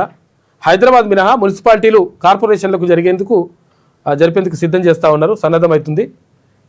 నేటి నుంచే వార్డుల విభజన, 10న తుది ఓటర్ జాబితా పెడుతున్నారు. షెడ్యూల్ విడుదల చేసిన ఎస్ఈసి అంటే స్టేట్ ఎలక్షన్ కమిషన్.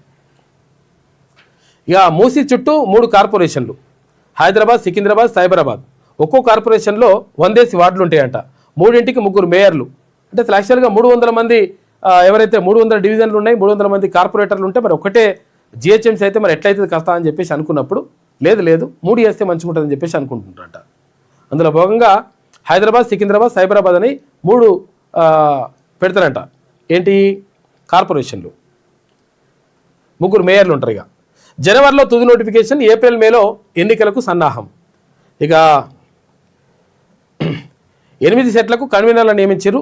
ఎఫ్సెట్ కన్వీనర్గా ప్రొఫెసర్ విజయ్ కుమార్ రెడ్డి, ఈ సెట్కు చంద్రశేఖర్, లా సెట్కు విజయలక్ష్మి, ఇట్లా 8 సెట్లకు కన్వీనర్లను కూడా నియమించారు. అవి ఉంటాయి కదా ఎగ్జామ్స్ సంబంధించి. ఇక సంక్రాంతి టోల్ భారం సర్కార్దే, ఒకవేళ సర్కారు పెట్టుకోవచ్చంట. ఎందుకంటే మళ్ళీ అక్కడ ఏపీకి పోతుంది వాళ్ళకి ఇబ్బంది అవుతుంది కదా, సర్కారు చాలామంది మొత్తం కూడా ఏపీకి పోతుంటారు కదా, పోయి వస్తేందుకు మళ్ళీ ఇబ్బంది కాకుండా సర్కారే ప్రభుత్వమే పెట్టాలని చెప్పి చూసుకుందంట. ఒక రకంగా మంచిదే అనుకో, ఎందుకంటే ఈ ట్రాఫిక్ అడగోలుగా ట్రాఫిక్ జామ్ అవుతుంది కాబట్టి ఈ ట్రాఫిక్ జామ్ కాకుండానే ఉంటుంది. పండక్కి ఊరెళ్లే వాహనాల టోల్ ఛార్జీలను భరించే యోచనలో రాష్ట్ర ప్రభుత్వం ఉందంట. సంక్రాంతి సమయంలో టోల్ ప్లాజాల వద్ద భారీగా ట్రాఫిక్ జామ్ అవుతుంది. దీనికి పరిష్కారంగానే తాజా ప్రతిపాదన. గడిచిన 2 ఏళ్ల ట్రాఫిక్ వివరాలు, టోల్ వసూళ్లను పరిశీలించిన ప్రభుత్వం అనుమతి ఇవ్వాలని కోరుతూ కేంద్రానికి లేఖ రాశారు. కేంద్రానికి లేఖ రాయనున్న మంత్రి కోమటిరెడ్డి వెంకటరెడ్డి. ఇక ట్యూషన్కు టీచర్లు పోతున్నారట. అసలు యాక్చువల్గా టీచర్లే ట్యూషన్ చెప్పాలి, కానీ టీచర్లే ట్యూషన్ పోతున్నారు. ఎందుకు? వాళ్ళకు టెట్ ఎగ్జామ్ వచ్చింది. ఇప్పుడు టీచర్ ఎలిజిబిలిటీ టెస్ట్, ఈ టీచర్ ఎలిజిబిలిటీ టెస్ట్లో పాస్ కావాలని చెప్పేసి కోర్టు నిబంధన పెట్టింది. 2012లోపు ఎవరైతే టీచర్లుగా ఎంపిక అయి ఉన్నారో ఆ లోపల ఉన్నటువంటి వాళ్ళు ఎవరైతే టెట్ లేదో ఆ టెట్ లేని వాళ్ళు టెట్ రాయాల్సిందే అని చెప్పేసి ఒక నిబంధన పెడితే ఇప్పుడు టెట్ రాయాల్సిన పరిస్థితి ఏర్పడింది. దీంతో ఉన్న టీచర్లు కూడా ఇప్పుడు పోయి మళ్ళా కోచింగ్ సెంటర్లకు పోయి కోచింగ్ తీసుకొని ప్రిపేర్ అవుతున్నారట. ఉపాధ్యాయుల్లో టెట్ టెన్షన్, పుస్తకాలతో కుస్తీ, సెలవులు పెట్టి ఆన్లైన్లో కోచింగ్ అంట. 2012కు ముందు నియమితులైన టీచర్లకు టెట్ తప్పనిసరి, అర్హత సాధించకపోతే ఉద్యోగం ఊస్ట్. సెప్టెంబర్లో తీర్పు వెలువరించిన సుప్రీంకోర్టు 3వ తేదీ నుంచి 20వ తేదీ వరకు 19 జిల్లాల్లో పరీక్షలు ఉంటాయి. టీచర్ ఎలిజిబిలిటీ టెస్ట్ ఇప్పుడు రాయాలంట. పాపం పెద్దోళ్ళు కూడా రాయాలి ఇప్పుడు, సీనియర్ టీచర్లు కూడా. ఇక సెంగార్ బెయిల్పై స్టే, మంచి పని చేసిరు, వీరికి బెయిల్ ఇవ్వకుండా. ఉన్నావు రేప్ దోషికి సుప్రీంకోర్టులో చుక్కెదురు, ఢిల్లీ హైకోర్టు తీర్పుపై నిలుపుదల ఉత్తర్వులు. 15 ఏళ్ల మైనర్పై అత్యాచారం ఘోరం, బాధితురాలికి మనం అండగా నిలవాలని చెప్పేసి సిబిఐ. శిక్ష పడే వరకు పోరాటం ఆగదని చెప్పేసి బాధితురాలు అంటున్నారు. ఇక ఆరావళిపై మరింత అధ్యయనం, నవంబర్ 20 నాటి తన తీర్పును నిలిపివేసిన సుప్రీంకోర్టు. కమిటీ నివేదిక, గత తీర్పుపై స్పష్టత అవసరమని చెప్పేసి వ్యాఖ్యానించింది. లోతైన అధ్యయనానికి కమిటీ వేయాలని సూచించారట.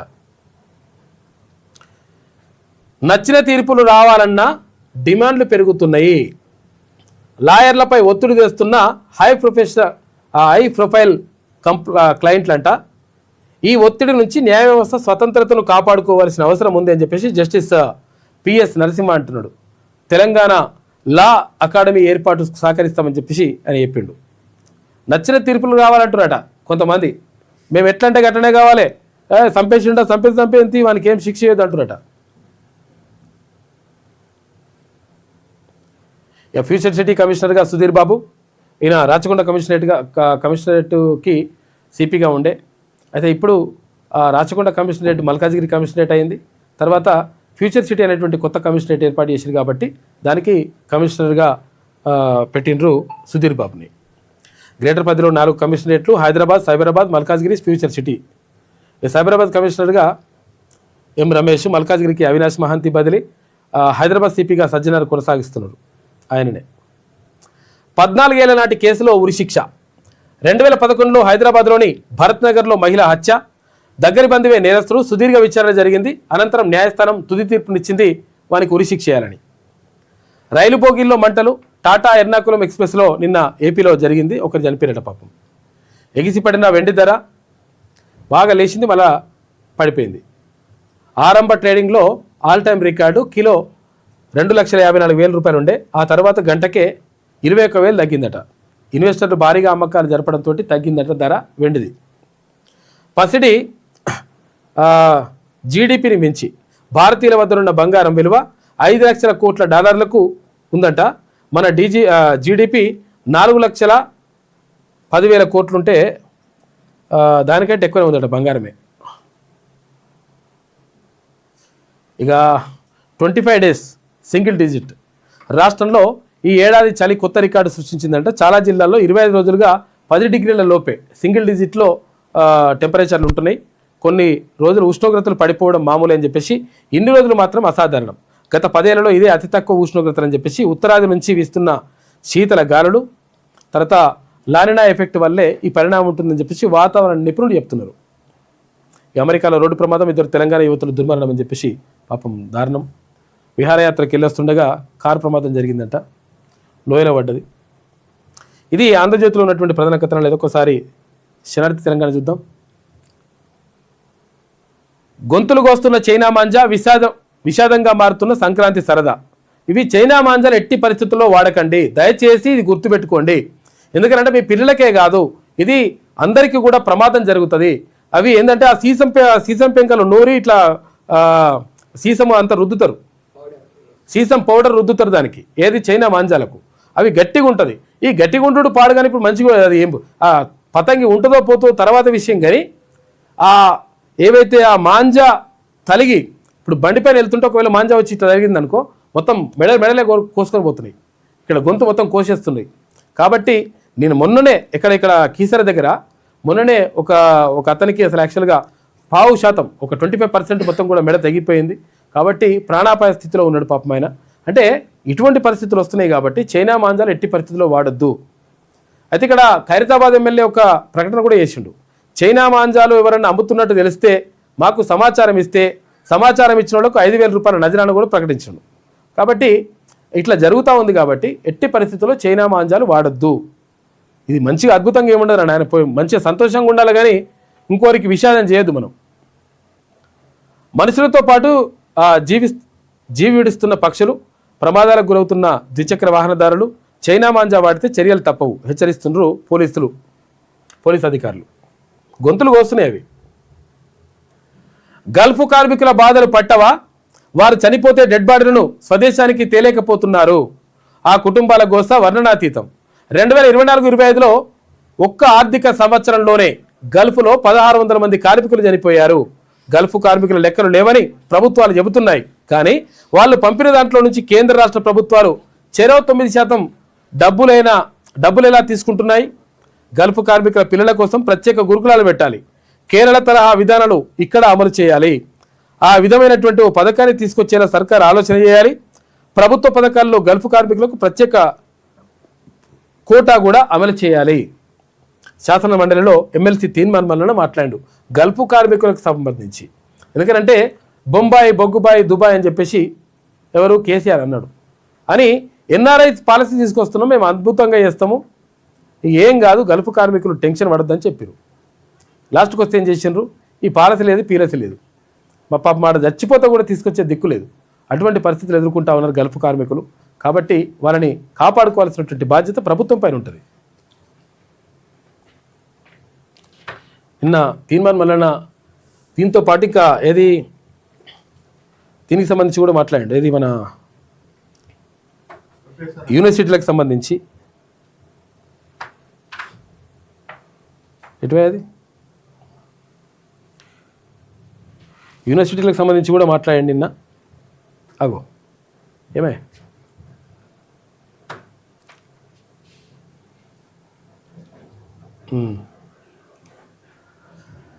బీసీ చర్చ గాయమైపోయింది. ఏమైంది? కేబినెట్ నిర్ణయానికి అగ్రవర్ణ గండం. కృష్ణా జలాలే లక్ష్యంగా అసెంబ్లీ బీఎస్సీ సమావేశంలో నిర్ణయం తీసుకున్నారు. బీసీ రిజర్వేషన్లపై చర్చకు తిలోదకాలు. కేసీఆర్ రేవంత్ కుట్రలు సక్సెస్ అయినాయి. ఇక అసెంబ్లీ వేదికగా కొత్త డ్రామా షురూ చేసిండ్రు. బీసీ వర్గాల్లో ఆగ్రహ జ్వాల. జనవరి 2 నుంచి 7 వరకు సమావేశాలు ఉండే అవకాశం ఉందంట. ఏమైంది? బీసీ చర్చ అనేటువంటిది గాయం లేదు. ఇక చర్చ పెట్టకుండా చూస్తున్నారు. వాళ్ళ పని మనం చూడాలి. ఎన్నికలు వస్తాయి కదా. ఇప్పుడు ఫోన్ ట్యాపింగ్ చేయట్లేదా? ప్రతిపక్ష నాయకుల ఫోన్లు ట్యాపింగ్ చేయట్లేదా? గూఢచారి వ్యవస్థ నెహ్రూ కాలం నుంచి ఉంది. పాలమూరు ప్రాజెక్టుపై అసెంబ్లీ చర్చ జరపాలి. 45 టీఎంసీలకు ఒప్పుకుంటే ప్రాజెక్టుకు నష్టమే. 299 టీఎంసీలు ఒప్పుకుంది ఒకప్పటి కాంగ్రెస్ ప్రభుత్వమే. నన్ను అంటే పడతా, మా నాన్ననంటే ఊరుకోను. అసెంబ్లీ మీడియాతో కేటీఆర్ చిట్చాట్ చేసినట. ఆయన అంటే పడతాడట కానీ నాయన అంటే వాడంట. నాయన చేసిన ఇప్పుడు 299 టీఎంసీలకు మీ నాయనే సంతకం పెట్టొచ్చిండు. అడుగు ఒకసారి పోయి, నాయన ఇట్లెందుకు చేసినవి కానీ. ఇగో ఏమంటుండు వాళ్ళు, ఇంకా ప్రతిపక్ష నాయకుల ఫోన్ ట్యాపింగ్ చేయట్లేదా అని చెప్పేసి అడుగుతున్నాడు. గూఢచారి వ్యవస్థ నెహ్రూ కాలం నుంచి ఉంది, అందుకనే మేము ఫోన్ ట్యాపింగ్ చేస్తున్నాం అంటున్నాడు అనమాట. గుర్తుపెట్టుకోరు, ఇది కూడా తీసుకోరు సుమోటోగా. ముగిసిన ఐబొమ్మ రవి కస్టడీ. 12 రోజుల పాటు రవిని విచారించిన సిసిఎస్ పోలీసులు. ప్రహ్లాద్ డాక్యుమెంట్లను రవి దొంగిలించినట్లు పోలీసులు అనుమానిస్తున్నట. ప్రహ్లాద్ వెల్లెల పేరుతో పాను, డ్రైవింగ్ లైసెన్స్ తీసుకున్న ఇమ్మడి. ప్రహ్లాద్ తన రూమ్మేట్ అని గతంలో పోలీసులకు చెప్పిండు రవి. బెంగళూరు నుంచి ప్రహ్లాద్ను తీసుకొచ్చినట పోలీసులు. ఇమ్మడి రవి ముందే ప్రహ్లాద్ను విచారించిన పోలీసులు కీలక సమాచారం రాబట్టినట్లుగా సమాచారం అట. బీసీ రిజర్వేషన్ల కోసం పోరాడదాం. అఖిలపక్షాన్ని రేవంత్ ఢిల్లీకి తీసుకెళ్లాలి. ప్రజా సమస్యలపై అసెంబ్లీలో చర్చించాలి. పాలమూరు ప్రాజెక్టుకు 2 ప్రభుత్వాలు అన్యాయం చేశాయి. అర్హులైన జర్నలిస్టులందరికీ అక్రిడేషన్ కార్డులు జారీ చేయాలి. కాంగ్రెస్ ఎన్నికల హామీలు వెంటనే అమలు చేయాలి. సిపిఐఎం రాష్ట్ర కార్యదర్శి జాన్ వెస్లీ మంచి మాటలు మాట్లాడాడు. ఈ సోయి ఎవరికి కూడా ఇప్పుడు అక్కడున్న ఎమ్మెల్యేలకు లేదా? 0 అవర్ జ్వాల. పలు సమస్యలతో దద్దరిల్లిన అసెంబ్లీ. ఉద్యోగాల అంశంపై వాడివేడి చర్చ. 6 డిఏలు పెండింగ్లో పెట్టిందని చెప్పేసి హరీష్ రావు. ప్రభుత్వం నిద్రలో ఉందని ఆగ్రహం. హరీష్కు శ్రీధర్ బాబు కౌంటర్ ఇచ్చిండు. దెయ్యాలు వేదాలు వల్లించినట్లు ఉందని ఫైర్. చెక్ డ్యాములు పేల్చారని కౌశిక్ రెడ్డి ఆరోపణ. అసెంబ్లీకి చేరిన కోతుల పంచాయతీ. ఈ గ్రామాల్లో కోతుల బెడతపై రామచంద్ర నాయక్ ఆందోళన. సింగరేణి ప్రైవేటు పరమ అవకాశంపై కూనుండేని అసంతృప్తి. నేతల అసభ్య భాషపై కాటిపల్లి ఆవేదన. సభలో దామోదర్ రెడ్డి, కొండా లక్ష్మారెడ్డికి సంతాపం చెప్పింది. నిన్న టీఆర్పీలోకి చేరికల పరంపర. యూత్ లీడర్ చింతం వంశీకృష్ణ పార్టీలో చేరిండు. వరంగల్ జిల్లా అధ్యక్షుడు పెండల సంపత్ సమక్షంలో పార్టీ తీర్థం పుచ్చుకున్న వంశీకృష్ణ చింతం జాయినింగ్తోనే నెక్కొండ మండలంలో టీఆర్పీకి ఊపొచ్చిందని చెప్పేసి ఒక వార్త కనిపిస్తూ ఉంది. మనం డెడ్ సొసైటీలా మారకూడదు.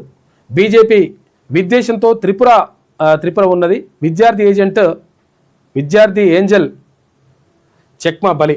విషపూరిత కంటెంట్ వల్లే ఘోరాలు. ముమ్మాటికి జాతి వివక్ష, విద్వేషపూరిత నేరం. ఈశాన్య భారతీయులకు అండగా ఉంటామని చెప్పేసి కాంగ్రెస్ అగ్రనేత రాహుల్ గాంధీ అంటుండు. జీతం కోసం వచ్చినట్టా లేకపోతే అటెండెన్స్ కోసం వచ్చినట్టా? ఎవరు? కేసీఆర్ సంతకం పెట్టిపోయాడు. నిన్న సంతకం పెట్టిండు కానీ మరి జీతం కోసం వచ్చిండా లేకపోతే దేనికోసం వచ్చిండో అర్థమవుతలేదట. కాక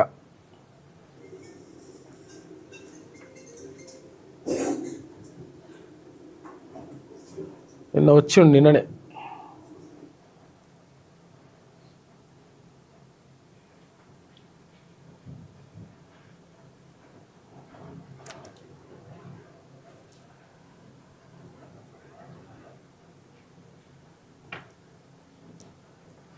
ఇట్లా వచ్చిండోలో జరిసేపు ఉన్నాడు. మళ్ళీ వెళ్ళిపోయాడు. కథం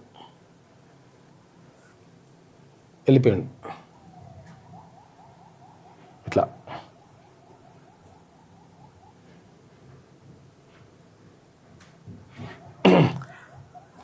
రాక అసెంబ్లీకి వచ్చిన కేసీఆర్ వచ్చిన 3 నిమిషాలకే సభ నుంచి జంపు.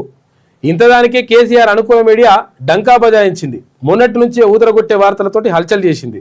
చివరకు సభలో పల్లెత్తు మాట మాట్లాడని కేసీఆర్. బీఆర్ఎస్ అనుకూల మీడియా ఇజ్జత్ గయమైపోయింది. దేనికోసం వచ్చిండు కాక అని అడుగుతున్నారు పబ్లిక్. గొంతులు కోస్తున్న మాంజ చైనా మాంజ, కాబట్టి తీసుకోవద్దు. శివుడే బాలయ్యను ఆవహించినట్లుంది అని చెప్పేసి బాలకృష్ణ యాక్టింగ్ ప్రబలంగా ఉంది. సీనియర్ ఎన్టీఆర్ను మైమరిపించారని చెప్పేసి ఇక్కడ బండి సంజయ్ అంటున్నారు. రష్యా ఆర్మీలో భారతీయులు చనిపోయినట. ఇది ఎట్లుంటే ఏమైంది ఇంతేనా? ఇది శనార్థిలో ఉన్నటువంటి ప్రధాన కథనాలు. అయితే ఒకసారి నమస్తే తెలంగాణ చూద్దాం. దివాలా అంచున హిమాచల్, 10 గ్యారెంటీలను ఆశ చూపి అధికారంలోకి కాంగ్రెస్ పార్టీ, అప్పులపై ఖజానా కాలేయింది, పథకాల్లో కోత, పన్ను వాత అని చెప్పేసి రాసుకొచ్చింది. ఒక్కొక్క నెత్తిన 2,25,000 రూపాయల పన్ను, 11 ఏళ్లలో మొత్తంగా 329 లక్షల కోట్ల రూపాయల ట్యాక్సు దేశ ప్రజల నుంచి వసూలు చేసిన మోడీ సర్కార్ అని లేసుకొస్తుంది. ఈమె ఇక ప్రజా వ్యతిరేకతను జడిసి పాడు భాషపై ప్రాయశ్చిత్తమంట. ఉద్యమ నేత వద్దకు వెళ్ళి ఇప్పుడు తిట్టినందుకు వచ్చి కలిసి ఉండని చెప్తున్నది ఈమె. ఎవరికి ఎట్లున్నది లెక్క.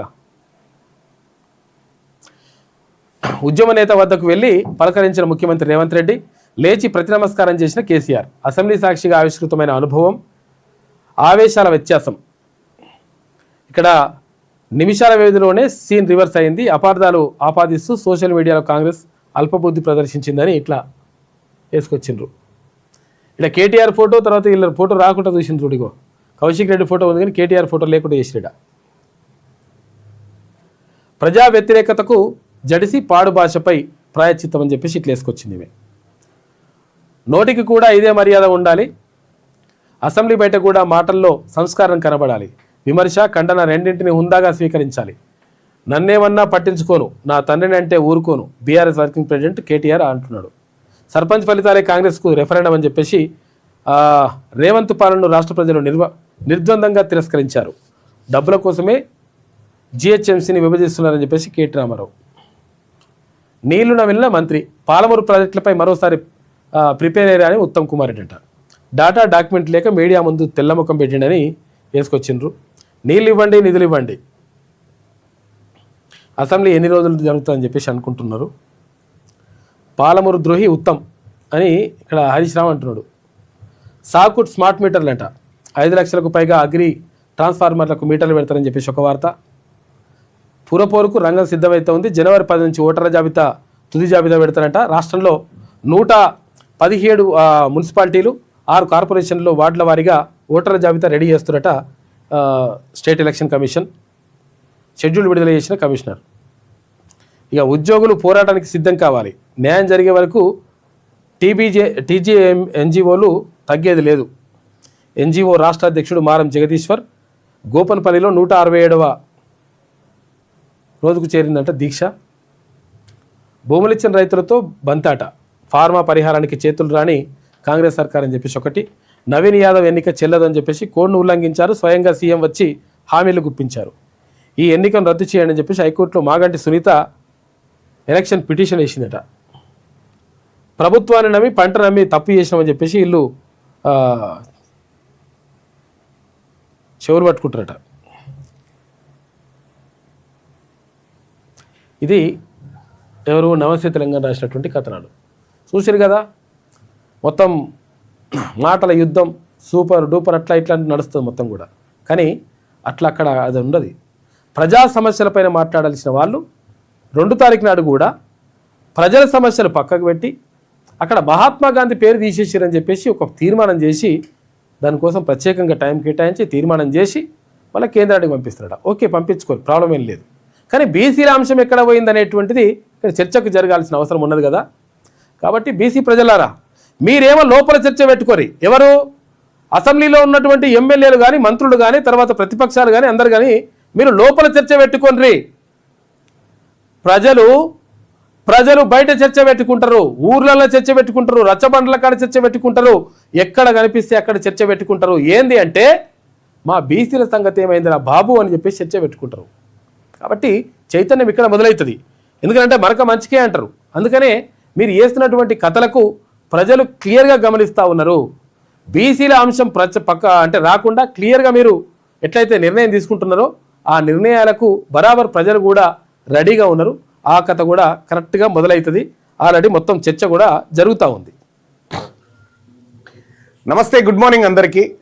నిన్న అసెంబ్లీ సమావేశాలు చూసిరు కదా, ఈ అసెంబ్లీ